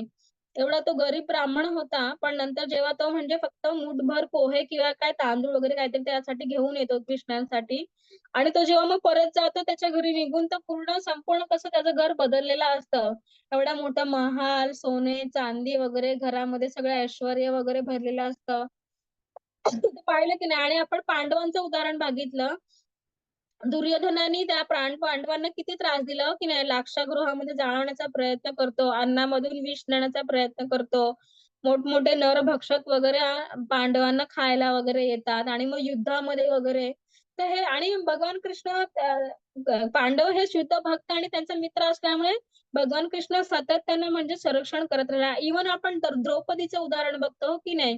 द्रौपदी दुर्योधन आणि त्याचा भाऊ दुःशासन वगैरे तिचं जेव्हा वस्त्रहरण करत असतात, तेव्हा ती म्हणजे सगळ्यांकडे मदत मागते. द्रोणांकडे जाते, धृतराष्ट्रांकडे जाते, भीष्म पितामहांकडे जाते, पांडवांना विनंती करते. पण कोणीही त्यांना म्हणजे तिला वाचवू शकत नाही त्यांच्यापासून. तर एवढी तिची बिकट परिस्थिती असते. पण शेवटी जेव्हा ती पूर्ण आस सोडून देते आणि हात वर करून कृष्णांना स्मरण करते, "हे गोविंद, हे केशव, हे कृष्ण." तर भगवान कृष्ण म्हणजे ना त्यांची जी द्वारका नगरी असते तिथे त्यांच्या 16,108 त्यांच्या ज्या पत्नी असतात ना, त्यांच्याबरोबर म्हणजे ते तिथे बसून जेवण करत असतात, भोजन करत असतात. तर ते आणि सत्यभामा त्यांना म्हणजे स्वयंपाक म्हणजे जेवायला वाढणारच असतात, सर्व्ह करणार असतात. तितक्यात आणि ते परमात्मा स्वरूप असल्यामुळे त्या भक्तांची हाकेपासून ते दूर नसतात. तर त्यांना जाणवतं, की अरे माझा भक्त म्हणजे संकटात आहे. तर लगेच ते तिकडे म्हणजे द्रौपदी जिथे संकटात असते तिथे प्रत्यक्ष होतात, प्रकट होतात आणि तिला एकदम अमर्यादित अशी साडी पुरवतात. तर अशा प्रकारे आपण बघतो ना जेवढ्या प्रमाणात आपण भगवान कृष्णांची सेवा करतो, तेवढ्या प्रमाणात भगवान कृष्ण आपल्याशी आदान-प्रदान करतात. आणि मग प्रल्हाद महाराजांचं आपण उदाहरण बघितलं. एवढ्या छोट्या वयात 5 वर्षाचा मुलगा आणि मग ध्रुव महाराजांचं आपण उदाहरण बघू शकतो, हो की नाही? ध्रुव महाराज पण 5 वर्षांचा मुलगा जंगलामध्ये जाऊन त्यांनी तपस्या केली 6 वर्ष 6 महिने तपश्चर्या करून त्यांनी विष्णू त्यांच्यावर ध्रुवावरती प्रसिद्ध झाला आणि त्यांनी जो ध्रुवलोक मागितला त्याला तो देऊन टाकला आणि त्याचबरोबर शुद्ध भक्ती देखील त्याला प्रदान केली आहे. तर अशा प्रकारे आपण सर्व शुद्ध भक्तांचं उदाहरण पाहू शकतो की नाही. जशा प्रकारे आपण कृष्णांची सेवा करतो त्याप्रमाणे भगवान कृष्ण आपल्याला आदान-प्रदान नक्कीच करतात. तर पुढची स्लाईड घ्या माताजी. हां, तर या जगात मनुष्यांना सकाम कर्मामध्ये सिद्धी हवी असते, परिणामी ते देवतांची उपासना करतात. निःसंशयपणे या जगात मानवाला लवकरच सकाम कृतींचे फळ मिळते. मग इथे आता डेमिगॉड वर्शिप सांगितलं. डेमिगॉड म्हणजे देवी देवता. जे वेगवेगळ्या देवी देवता म्हणजे त्यांना माहिती नसतं, की कृष्ण हे तर सर्वोच्च भगवान आहेत आणि माहिती असलं तरी पण त्यांच्या मनामध्ये द्वेष भावना असते, संभ्रम असतं, कन्फ्युजन असतं. त्यामुळे ते श्रीकृष्णांना शरण जात नाहीत. पण इथे ते मग वेगवेगळ्या देवी-देवतांकडे जातात. म्हणजे शिवांकडे जातात, दुर्गा मातेकडे जातात, मग गणपती बाप्पा वगैरे असं. पण ह्या सगळ्या लोकांना पण ह्यानी आणि एखाद्या व्यक्तीने ह्या सगळ्या लोकांकडे काहीतरी म्हणजे इच्छा व्यक्त केली, की आम्हाला मोठं घर द्या बाबा, आमच्या मुलांचं शिक्षण व्यवस्थित होऊन दे, आम्हाला सोनं-चांदी हवं, आम्हाला धन प्राप्ती हवी. हे लोकं पण म्हणजे त्यांना जे त्यांच्या भक्तांना जे म्हणजे देतात ना वर वगैरे, ते त्याचा पण म्हणजे अनुग्रह भगवान कृष्णांनी जर केला तरच त्यांना मिळतं. हे देखील देवी देवता देखील स्वतंत्र नाहीयेत. इथे बघा त्यांना ती सिद्धी मिळेल पण त्यांना कृष्ण प्रेम प्राप्त होऊ शकत नाहीये. आपण एखाद्या देवी-देवताची पूजा वगैरे का करतो? तर त्याच्यामागे आपला काहीतरी हेतू असतो. आपल्याला त्यांच्याकडनं काहीतरी मिळवायचं असतं. आपण ईश्वरांची पूजा वगैरे करतो. तर कोण एखादी व्यक्ती म्हणेल, की मुलगी म्हणेल, की मला चांगला नवरा हवा. तर एखादी व्यक्ती दुर्गा मातेची पूजा करत असेल, तर तो म्हणेल, मला चांगली पत्नी मिळावी म्हणून मग आपण तुमची पूजा करतो. हो की नाही? एखाद्याला चांगलं इंटेलिजन्स बुद्धी हवा, की मला सगळ्या संपूर्ण जगामध्ये मला माझं म्हणजे दाखवून द्यायचंय, मी किती हुशार आहे. मग मला चांगली बुद्धी हवी. व आपण गणपतीला पण हे करतो, हो की नाही? पूजा वगैरे करतो. पण ह्या सगळ्या गोष्टी त्यांना मिळतात, पण त्यांना कृष्ण प्रेम नाही मिळू शकत. आणि आपल्याला जर ह्या जन्ममृत्यूच्या चक्रामधून मुक्ती हवी असेल, तर त्यासाठी आपल्याला कृष्णांविषयी प्रेम म्हणजे विकसित करणं गरजेचं आहे आणि त्यासाठी आपल्याला कृष्णांचाच म्हणजे आश्रय घ्यावा लागेल, हो की नाही? ह्या सगळ्या सकाम गोष्टी आहेत. त्यांना त्यांच्या फक्त ह्याचं सकाम कृतीचं फळ मिळतं. त्यांना कृष्ण प्रेम नाही मिळू शकत, जरी ते देवी देवतांची उपासना करतात. आणि भक्ती हा शब्द आहे ना फक्त कृष्ण भक्तांना लागू होतो. बाकीचे जे आपण जे बघतो म्हणजे ईश्वरांचे म्हणजे पूजा करणारे, तर ते फक्त त्यांना त्याला आपण उपासना असा आपल्या शास्त्रांमध्ये शब्द दिलाय. काय दिलाय? उपासना. तर भक्त हा ना खूप म्हणजे मोठी उपाधी आहे आणि ती सहजासहजी म्हणजे आपण आता कृष्ण मी क्लास घेते आणि मी म्हणू शकते का असं मी खूप शुद्ध भक्त आहे किंवा नाही. तर आम्ही पण कुठेतरी साधक आहोत. या आम्ही भक्तीच्या मार्गावरती म्हणजे थोडं जे काही आम्हाला ज्ञान मिळालं आहे ते आम्ही इतरांबरोबर शेअर करण्याचा प्रयत्न करीत आहेत तेवढंच. तर ज्या मनुष्यानं सकाम म्हणजे काहीतरी फळाच्या हेतूने इच्छित केलं म्हणजे प्रेरणेने केलेलं कर्म आहे त्याला सकाम कर्म आपण शिकलो आहे. तर त्यासाठी ते ह्या सगळ्या वेगवेगळ्या देवी देवतांना शरण जातात. ते भगवान कृष्णांची शरण जात नाहीत. आता पुढची स्लाइड घ्या माताजी. मग इथे बघा मग त्यांचं हे ऍक्च्युली ही दामोदर लीला आहे भगवान कृष्णांची. तर माता यशोदा आहेत ना ह्या म्हणजे शुद्ध भक्त आहेत. आणि भगवान कृष्ण बघा ज्यामुळे सर्व जग म्हणजे ज्यांच्यापासून ब्रह्मांड वगैरे निर्माण होतं आणि आणि ज्या संपूर्ण जगाचे पालन करते आहेत हो की नाही भगवान विष्णू म्हणजे कृष्ण त्या संपूर्ण ब्रह्मांडाचं पालन वगैरे करणारे आहेत. आणि त्यांच्यापासूनच वेगवेगळ्या काय ब्रह्मांची उत्पत्ती होते, शिवांची उत्पत्ती होते. तर अशा भगवान कृष्ण तर बघा माता यशोदेला असं म्हणजे असं घाबरून ना ते उखळीला बांधून घेण्याचं तयार करतात. का? तर माता यशोदा आई आहेत ना शुद्ध भक्त आहेत. तर एके दिवशी काय होतं ना तर भगवान कृष्ण असं किती 3 वर्षाचं बाळ असतात आणि ते झोपलेलं असतात. आणि त्या दिवशी दिवाळीचा सण असतो. आणि मग माता यशोदा काय विचार करतात, की आज दिवाळी आहे आणि कृष्ण आहेत ना, ते दुसऱ्यांच्या लोकांच्या घरातील बटर म्हणजे लोणी चोरून खातात. तर कदाचित त्या घरातली लोणी आवडत नाही वाटतं. आणि मग ते त्यांच्या घरातले सगळे कामवाले असतात ना, त्यांना सुट्टी देतात आणि म्हणतात, की आज कृष्णासाठी मी बटर बनवणार म्हणजे लोणी बनवणार. तर कारण मग तो इतरांच्या घरामध्ये जाऊन चोरी वगैरे करू शकणार नाही. जर मी त्याला माझ्या हाताने चांगल्या प्रकारचं उत्तम दर्जाचं लोणी बनवलं. तर मग त्या त्या इथे बघा हे लोणी बनवण्यासाठी बसतात. तर भगवान कृष्ण तिकडे येतात रडत-रडत आणि मग त्या माता यशोदा आहेत त्या कृष्णाला म्हणजे स्तनपान करत असतात आणि त्यांनी तिथे चुलीवरती दूध पण तापवायला ठेवलेलं असतं दुसरं दूध. आणि मग ते दूध चुलीवरनं उतून जाऊ नये म्हणून त्या भगवान कृष्णाने म्हणजे दूध पिता-पिता म्हणजे बाजूला ठेवतात आणि ते भांडं उतरवण्यासाठी जातात. तर भगवान कृष्णांना म्हणजे खूप असा राग येतो आणि मग ते जातात ते जिथे म्हणजे बटर वगैरे किंवा दही वगैरे लोणी भरून ठेवलेलं असतं. तिथे जातात आणि ते मडकी वगैरे फोडतात आणि त्यातलं लोणी वगैरे खातात. आणि तिकडे खिडकीमध्ये माकडं वगैरे आलेले असतात ना, काही पक्षी वगैरे आलेले असतात. त्या पक्ष्यांना आणि माकडांना पण ते लोणी देतात आणि मग आता यशोदा येऊन बघतात ना, तर त्यांना माता यशोदांना खूप राग येतो. "तू असं करतोस? तुला आज तुला शिक्षा मिळायलाच हवी." म्हणून ते मग ते भगवान कृष्ण काठी घेऊन त्यांच्या मागे पळायला लागतात आणि कृष्ण पण असं म्हणजे घाबरतात खूप.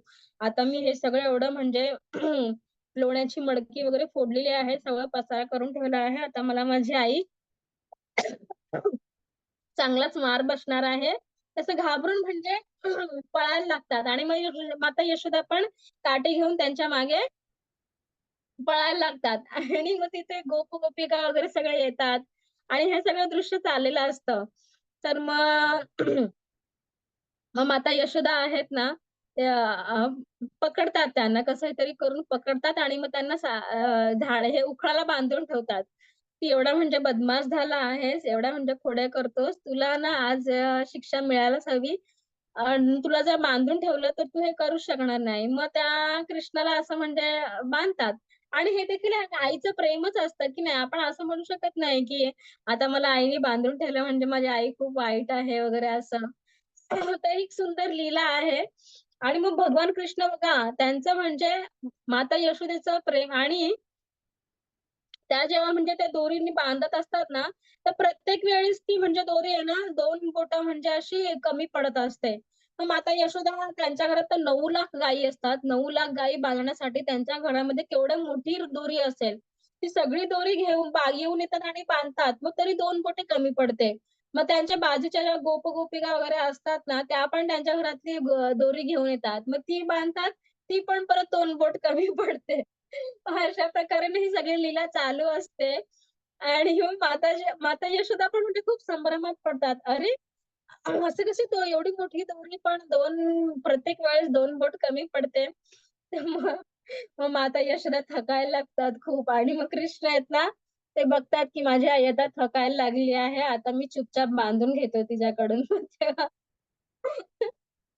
सॉरी मला खूप हसायला येतं. खूप मस्त ही आहे अशी ना, लीला खूप छान आहे. दामोदर लीला म्हणजे कार्तिक महिना असतो ना, दिवाळीचा काळ, तेव्हा म्हणजे इस्कॉनचे सर्व म्हणजे डिव्होटीज ही म्हणजे स्टोरी कथा करत असतात. ऐकण्यामध्ये इतकं मग्न होऊन जातो आपण ना, एक-एक श्लोकामध्ये एक-एक असं दिलेलं आहे वर्णन. खूप सुंदर आहे. तर मग शेवटी भगवान कृष्ण त्यांच्या प्रेमापुढे हारून जातात आणि ते स्वतःला उखळीला बांधून घेतात. तर अशा प्रकारे ही लीला आहे.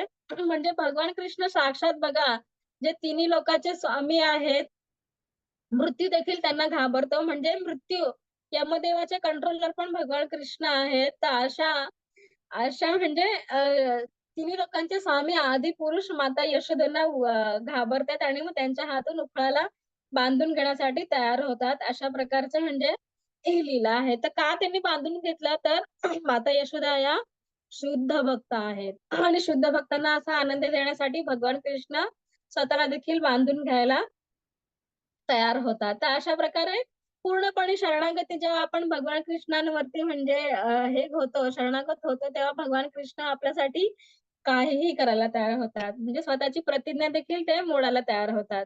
तर अशी लीला आहे. तर पुढची स्लाईड घ्या माताजी.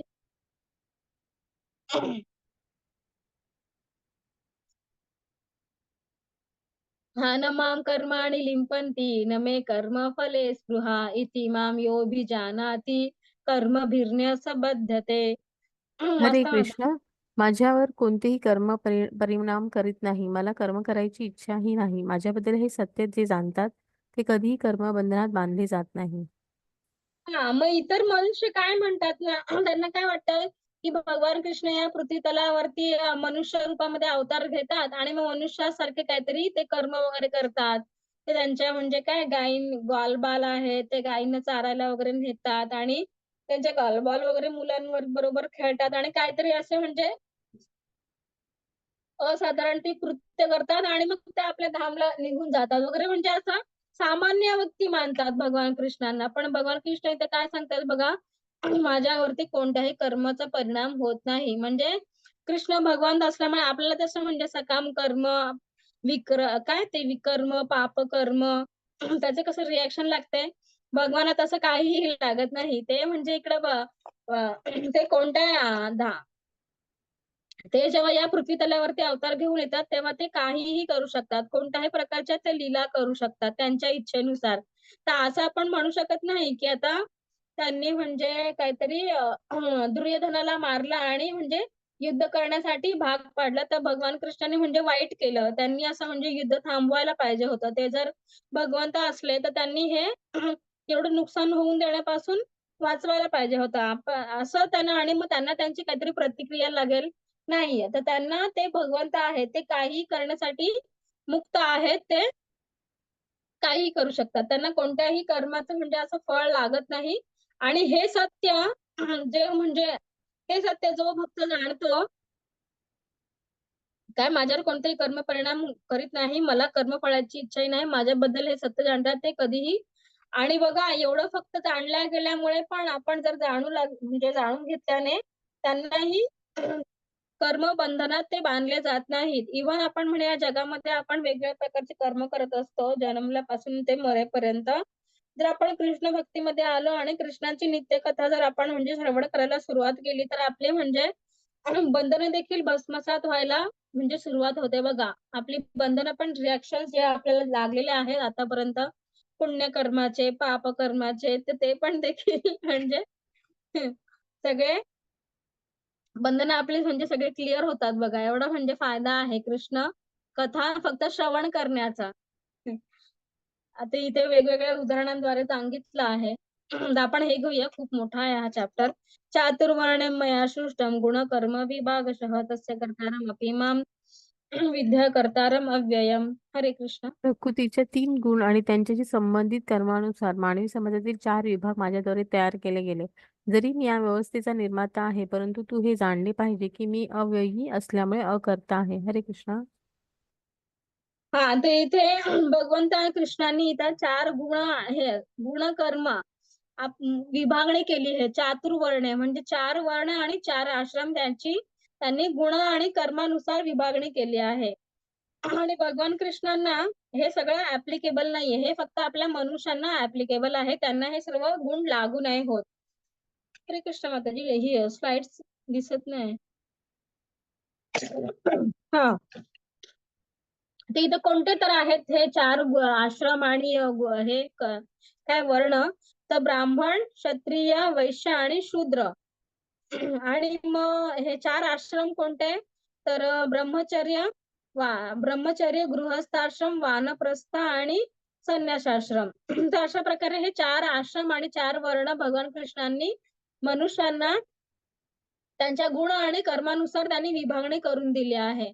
पण भगवान कृष्णांना हे 4ही लागू होत नाहीत, है की नाही. मग ब्रह्मचारी कसा आहे, 0 ते 25 वर्ष म्हणजे शालेय जीवन, म्हणजे स्टुडंट आपण त्यांना म्हणतो. त्यांनी फक्त म्हणजे शिक्षणावरती किंवा ह्याच्यावरती भर दिला पाहिजे. म्हणजे आणि ब्रह्मचारी म्हणजे ब्रह्मचर्याचं पालन केलं पाहिजे. आणि मग 26 ते 50 पर्यंत मग विवाह वगैरे होणं. आणि ब्रह्मचर्यामध्ये त्यांनी शिक्षणामध्ये जे काही स्किल वगैरे त्यांनी म्हणजे शिकले होते, त्याचा म्हणजे वापर करून आपल्या म्हणजे संसारासाठी पैसे वगैरे जमा करणे, नोकरी करणे. आणि त्या पैशातून मग परत भक्ती देखील करायची आहे आपल्याला. ह्या गृहस्थावर म्हणजे आपल्याला विवाह वगैरे होतो, मुलं बाळ वगैरे होतात, हे गृहस्थ आश्रमामध्ये सांगितलं आहे. आणि ते गृहस्थ आश्रमासाठी विशेष करून दान करायला सांगितलं आहे. कारण ब्रह्मचर्यामधील ते तर म्हणजे शिकत असतात, ते तर जाऊन कमाई करू शकत नाही ना.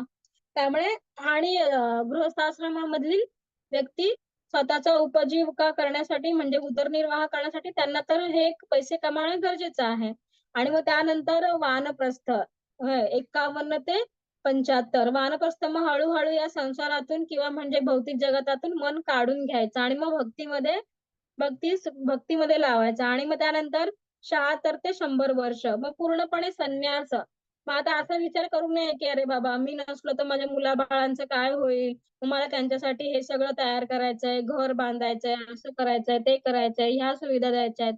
तर मग जशी मुलं मोठी व्हायला लागली तुमची, तर त्यांच्यावरती सगळं सोपून देऊन आपण म्हणजे त्याच्यामधनं अलगद बाहेर व्हायचं आणि आपण पूर्णपणे लक्ष भगवान कृष्णांवरती आणि भक्तीवरती केंद्रित केलं पाहिजे, जेणेकरून मृत्यूच्या समयी आणि 75 ते 100 हा तर म्हणजे काय म्हातारपणाचा काळ आहे. तिथं म्हणजे आपण थोडीच रिटायरमेंट आपण ज्याला म्हणतो घेतो सर्व म्हणजे नोकरीमधनं, घराच्या कामातून. आणि पूर्णपणे आपण पूर्ण वेळ भक्तीमध्ये आपण घालवायचं आहे, जेणेकरून मृत्यूच्या वेळेस भगवान कृष्ण आपल्याला आठवतील आणि मग आपण या साक्षात भगवंताच्या धामाला जाऊ आणि या जन्ममृत्यूच्या चक्रातून मुक्त होऊ. अशा प्रकारे 4 प्रकारे भगवान कृष्णांनी ह्याची विभागणी करून दिली आहे. हो की नाही. हे 4 आश्रम झाले. आणि ह्या 4 वर्ण म्हणजे काय, ब्राह्मण वगैरे वेदांचा वगैरे म्हणजे हे करत असतात, अध्ययन करतात आणि इतर लोकांना म्हणजे त्याचा प्रचार प्रसार वगैरे करतात. हो की नाही. आणि मग ब्राह्मण, क्षत्रिय म्हणजे ऍडमिनिस्ट्रेशन, समाजामध्ये सुव्यवस्था आणि शांतता सर्वत्र असायला पाहिजे, कायदेशीर सगळं व्यवस्थित चालायला पाहिजे म्हटल्यावरती आपल्याला क्षत्रिय असणे देखील गरजेचं आहे. हो की नाही. क्षत्रिय युद्ध करण्यामध्ये वगैरे खूप निपुण असतात. ते व्यवस्थित न्याय निवाडा वगैरे करू शकतात. ज्याने म्हणजे चुकीचं कर्म केलं आहे त्याला शिक्षा करणे, जो योग्य व्यक्ती आहे त्याला म्हणजे मार्गदर्शन करणे. तर अशा प्रकारे सर्व प्रशासन करणारे. आणि मग क्षत्रिय नंतर वैश्य म्हणजे जे व्यापार वगैरे करणारे. आणि आपल्या शास्त्रांमध्ये भगवान कृष्णांनी शेती आणि शेती आणि गोरक्षा या 2 म्हणजे व्यवसायांना मान्यता दिली आहे. बाकी आपण जे काही करतो आहे सध्या आहे ना, ते खरोखरच म्हणजे सगळं निसर्गाला हानिकारक पोहोचवणारं आहे. मोठमोठ्या फॅक्टरीज वगैरे हे ते नद्या नाल्यामध्ये त्याचं पाणी वगैरे सोडलं जातं. बघा किती म्हणजे हे ना, जर आपण म्हणजे शेती व्यवस्थित केली तर त्याच्यामधून पिकणारं धान्य वगैरे सगळ्यांना व्यवस्थित पुरेल. हो की नाही. आणि गोरक्षा म्हणजे गायींचं रक्षण करणे, ते देखील खूप गरजेचं आहे. आणि मग ह्या 2 गोष्टींना त्यांनी म्हणजे काय म्हणतात रेकमेंड केलेल्या आहेत. आणि मग त्यानंतर शूद्र. शूद्र म्हणजे बाकीच्या 3 वर्गांची सेवा करणे किंवा म्हणजे कामगार वर्ग आपण असं म्हणतो, हो की नाही? तर अशा प्रकारे जर म्हणजे आपण व्यवस्था स्थापन केली समाजामध्ये, तर सगळं काही व्यवस्थित सुरळीतपणे चालू राहील आणि तिथे कोणत्या प्रकारचा क्राईम वगैरे किंवा म्हणजे अधार्मिक गोष्टी वगैरे होणार नाहीत. तर भगवान कृष्णांनी ते आपल्याला असं म्हणजे स्थापना म्हणजे करायला लावली. पण आपण समाजामध्ये त्या असं अजिबात चालत नाहीत. का काय कोणीही काहीही करत असतं. तर आपल्या शास्त्रांमध्ये बघा किती सगळं व्यवस्थित सांगितलं आहे भगवद्गीतेमध्ये वगैरे. ते आपण पाहतो बघा या चित्रामध्ये गोरक्षा, शेती आणि ते ब्राह्मण वगैरे यज्ञ वगैरे करत आहेत आणि वेदाचा म्हणजे अभ्यास वगैरे करून ते इतरांना पण हे सगळं वेदांचं ध्यान वगैरे म्हणजे ज्ञान देत असतात. आणि ते मग क्षत्रिय बघा, चुकीचं वर्तन करणाऱ्या लोकांना म्हणजे शिक्षा वगैरे करणे अशा प्रकारे. म्हणजे खूप गरजेचं आहे. तर ही सगळी विभागणी भगवान कृष्णांनी करून दिली आहे आपल्याला. पण भगवान कृष्णांना हे सगळं लागू नाहीये. तर आता एक उदाहरणाद्वारे सांगितलं जातं. आता जर समजा आपण गाडीवरनं म्हणजे जात असेल, कारमध्ये बसून जात असेल आणि जर तिथे सिग्नल लागला, तर आपल्याला तो पाळणं गरजेचं आहे की नाही? तिथे जर रेड लाईट असेल, तर आपल्याला थांबावं लागेल, हो की नाही? आणि जर त्याच वेळी जर आकाशामधून विमान जात असेल, तर आपण असं म्हणू शकतो की नाही, "अरे, अरे, इथे तर खाली रेड सिग्नल आहे, मग त्या विमानाने देखील तिकडे थांबायला पाहिजे." हो की नाही? तर विमानाचं वेगळंच असतं, ते विमान निघून जाईल पुढे. तर भगवान कृष्णांचं देखील तसं आहे. ते साक्षात भगवान असल्यामुळे त्यांच्यावर हे सगळे म्हणजे लागू नाही होत, की अशा प्रकारे या आश्रमामध्ये तुम्ही हे करायला पाहिजे, ते करायला पाहिजे. हे फक्त मनुष्य जीवनासाठी भगवान कृष्णाने आपल्याला सगळं सुरळीत व्यवस्थित चालू राहायला पाहिजे म्हणून आपल्याला ते आखून दिलेलं आहे, घालून दिलेले आहेत नियम. तर पुढची स्लाईड घ्या माताजी. हां, तर बघा इथे म्हणजे ज्या प्रमाणात आपण म्हणजे शरणागती पत्करली आहे, त्या प्रमाणे आपल्याला फळ मिळतं. इथे बघा या चित्रामध्ये म्हणजे खालच्या स्लाईडमध्ये इथे बघा भगवान कृष्ण सुदर्शन चक्राने शिशुपालाचा वध करत आहेत. शिशुपाल म्हणजे हा खूप म्हणजे कृष्णांशी द्वेष करत होता. हो की नाही? कृष्ण भेटला की म्हणजे त्यांनी कृष्णाने काहीतरी वाईट अभद्र-सभद्र बोलायचं. अशा प्रकारे मग शेवटी भगवान कृष्ण म्हणतात, की "तुझे मी 100 गुन्हे माफ करेन आणि जेव्हा तू 101 गुन्हा करशील तेव्हा मी तुझा म्हणजे वध करेन." तर मग आणि शिशुपाल हा कोण होता? शिशुपाल हा भगवान कृष्णांच्या अजून एक आत्यांचा मुलगा का मामाचा मुलगा असा काहीतरी आहे. मला एवढं लक्षात नाही त्याच्या आईचं नाव. शिशुपाल आणि दंतवक्र त्याचे म्हणजे हे कझिनच असतात. तरी भगवान कृष्णांवरती तो खूप म्हणजे हां, काहीतरी असं कृष्णांच्या हातून त्याचा काहीतरी वध होणार आहे असं काहीतरी त्याला कळलेलं असतं.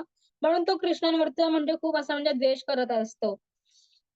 तर मग अभद्र वगैरे बोलत असतो आणि मग जेव्हा त्याचा 101 गुन्हा होतो, तो म्हणजे अभद्र-सभद्र बोलत असतो, तेव्हा आणि हे सगळे ना म्हणजे युधिष्ठिर महाराज आहेत ना, युद्ध संपल्यावरती जेव्हा ते राजे बनतात ना संपूर्ण पृथ्वीचा, तेव्हा ते राजसूय यज्ञ करत असतात. राजसूय का अश्वमेध काहीतरी असा यज्ञ चालू असतो. तिथे हा शिशुपाल येतो आणि कृष्णांना अभद्र वगैरे बोलायला सुरुवात करतो. मग तेव्हा भगवान कृष्ण त्याचा म्हणजे सुदर्शन चक्राने त्याचा म्हणजे शिरच्छेद करतात आणि त्याचा मृत्यू होतो. तर अशा प्रकारे बघा तो त्यांच्याशी द्वेष करत होता म्हणून त्याचा अशा प्रकारे वध झालाय. पण बाकीच्या सगळ्या चित्रांमध्ये बघा कसं म्हणजे ते भगवान कृष्णांवरती एवढं प्रेम करतात, तर त्याच प्रमाणात भगवान कृष्णाने त्यांच्याशी आदार प्रदान केलेला आहे. इथं गोपी वगैरे बघा भगवान कृष्णांना अंघोळ घालण्यासाठी माता यशोदा वगैरे. तर गोपी म्हणजे अशा प्रकारचा भाव आपल्याला कृष्णांविषयी असला पाहिजे, हो की नाही? ना की प्रतिकूल प्रकारचा. तेव्हाच आपण कृष्णांना आपण जाणू शकतो. तर पुढची स्लाईड घ्या माताजी. गायींचं मी तुम्हाला सांगितलं. हां. कर्मणो ह्यपि बोद्धव्यं, बोद्धव्यं च विकर्मणः, अकर्मणश्च बोद्धव्यं गहना कर्मणो गतिः. हरे हरे कृष्ण. कृष्ण. कर्माची बारकावे समजणे खूप कठीण आहे. त्यामुळे कर्म, विकर्म, अकर्म म्हणजे नेमके काय हे मनुष्याने जाणले पाहिजे. कर्म म्हणजे आपली कर्तव्य आणि कृती करणे. ते महान किंवा लहान असू शकतात. विकर्म म्हणजे शिफारस न केलेल्या कृती, एकतरी स्वतःच्या फायद्यासाठी किंवा इतरांना त्रास देण्यासाठी. अकर्म म्हणजे भक्तीने काम करा. हरे कृष्ण. हां, आपण मग कालच शिकलो की नाही? मी सांगितलं तुम्हाला सकाम कर्म काय, अकर्म काय म्हणजे, हो की नाही? आणि भगवान कृष्ण इथे सांगत आहेत बघा अर्जुनाला पण कर्माचे हे बारकावे खूप म्हणजे समजून घेणं कठीण आहे, क्लिष्ट आहे. तरी पण भगवान कृष्णांनी हे जाणून घेतले पाहिजेत. मग आपण शिकलो आहे कालच्या आणि ह्या स्लाइड मध्ये इथे काय दिलंय बघा, कर्म म्हणजे काय? आपली कृती करणे. ते छोटे पण असू शकतात, मोठे पण असतात. मग इथे कुंभार आहे बघा, तो अगदी इमानदारी म्हणजे एकदम काय म्हणतात, ऑनेस्टली प्रामाणिकपणाने तो त्याचं कर्म करत आहे आणि तिथे तो हे करत आहेत, भांडी वगैरे बनवत आहे आणि त्यातून जे काही त्याला म्हणजे कमाई मिळेल त्यातून खुश आहे. आणि मग इथे बघा, इथे ह्या स्लाइड मध्ये सांगितलंय स्ट्रिक्टली नो पार्किंग. इथे बोर्ड लावलाय गाड्या पार्क करू नये, तरी पण लोक तिथे म्हणजे गाडी पार्क करून ठेवलेली आहे. म्हणजे आपल्या शास्त्रांमध्ये जे कर्म नाही करण्यासाठी सांगितलंय, त्यांची शिफारस केली नाहीये, ज्याचा निषेध केला आहे, त्या मनुष्याने करू नये. म्हणजे मांसाहार करू नये किंवा व्यसन करू नये आणि जुगार खेळू नये आणि व्यभिचार करू नये, हे आपल्या शास्त्रामध्ये सांगितलं आहे. आणि तरी आपण जर करतो तर ते विकर्म आहे, ते आपल्या भगवंतांपाशी दूर घेऊन जाईल. त्याच्यामुळे आपल्याला कधीच म्हणजे फायदा होणार नाही, उलटा अजून त्रासच सहन व्हायला लागेल. मग इथे बघ, कधी कधी लोक म्हणजे दुसऱ्यांचं सुख देखील बघवत नाही लोकांना. मग ते इतर लोकांना त्रास देण्यासाठी मग काहीतरी नको नको त्या विचित्र गोष्टी करतात आणि बघा दुसऱ्यांना पण त्रास देतात. तर अशा प्रकारचे विकर्म आपण करू नये आणि त्याविषयी आपण जाणून घेतलं पाहिजे. आणि मग अकर्म काय, तर भक्तीने कर्म करा. हो की नाही? आपले वडील जे धन कमवून आणतात त्यातला थोडासा भाग कृष्ण भक्तीसाठी आपण दान करू शकतो. आपली आई जे स्वयंपाक करते किंवा फळं वगैरे, दूध वगैरे कृष्णाला नैवेद्य करून आपण ते ग्रहण करू शकतो. म्हणजे ते आपण खाऊ शकतो. आणि कृष्णाला एखादं फळ वगैरे सॉरी काय तुळशी पत्र वगैरे आपण अर्पण करू शकतो. अशा प्रकारे आपण भक्तिमय कर्म करू शकतो आणि दररोज कृष्णांच्या पवित्र नामांचा जप करणे. तर ह्या सगळ्या गोष्टी आपण नक्कीच करू शकतो. तर पुढची स्लाइड घ्या माताजी. आणि हे जाणून घेतलं पाहिजे मनुष्याने. मग आपली खरी ओळख काय आहे? आपल्या कर्मफळाची आसक्ती सोडून नेहमी समाधानी व स्वतंत्र राहून सर्व प्रकारच्या कामांमध्ये व्यस्त असूनही तो कोणतेही सकाम कर्म करीत नाही. मग इथे भगवान कृष्ण सांगतात बघा, जर आपण म्हणजे भक्तिमय कर्म सुरू केलं आणि कधी कधी आपल्याला अशा गोष्टी कराव्या लागतात, तर तरी सकाम कर्म आपल्याला करावं लागलं तरी पण त्याचं म्हणजे रिॲक्शन आपल्याला लागत नाही. म्हणजे कर्मबंधन आपल्याला निर्माण होत नाही. म्हणजे आपला संपूर्ण कंट्रोल भगवान कृष्ण घेऊन टाकतात डायरेक्ट एकदम. मग कृष्ण हे कसे आहेत? हे मायेचे नियंत्रक आहे. इथे बघा, भगवती भगवान कृष्ण आहेत आणि खाली हे 3 गुण आहेत. म्हणजे सात्विक, राजसिक आणि तामसिक. आणि ह्या 3 गुणानुसार आपण ह्या जगामध्ये मनुष्यलोक कर्म वगैरे करत असतो आपण. मग ज्याच्यामध्ये तामसिक गुण जास्त आहे तो मांसाहार करणे आणि खूप जास्त प्रमाणात झोपणे वगैरे आणि इतरांबरोबर तो दुसऱ्याला त्रास देणे वगैरे अशा पण गोष्टी करतो. तर मग अशा प्रकारे 3 गुणांनी आपण प्रभावित होतो, हो की नाही? पण भगवान कृष्ण हे मायेचे नियंत्रक आहेत. ह्या 3 गुणांना पण भगवान कोण कंट्रोल करतात? तर भगवान कृष्ण कंट्रोल करतात. पण आपण ह्या 3 गुणांनी कंट्रोल होतो. कृती हे 3 गुण भगवान कृष्णांना कंट्रोल करू शकत नाहीत.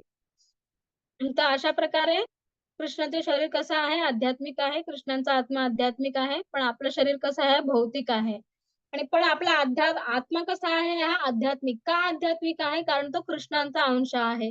ममेवांशो जीवलोके. भगवान कृष्ण 15व्या अध्यायात सांगतात, आत्मा हा माझा सनातन असा अंश आहे आणि भगवंतांशी विद्रोह केल्यामुळे आपण या भौतिक जगतामध्ये येऊन पडलो आहोत आणि दुःख सहन करत आहोत.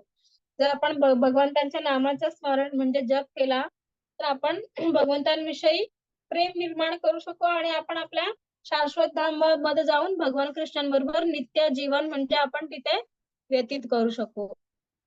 तर पुढची स्लाइड घ्या माताजी. हा, हे परंतपा द्रव्य यज्ञपेक्षा ज्ञान यज्ञ श्रेष्ठ आहे.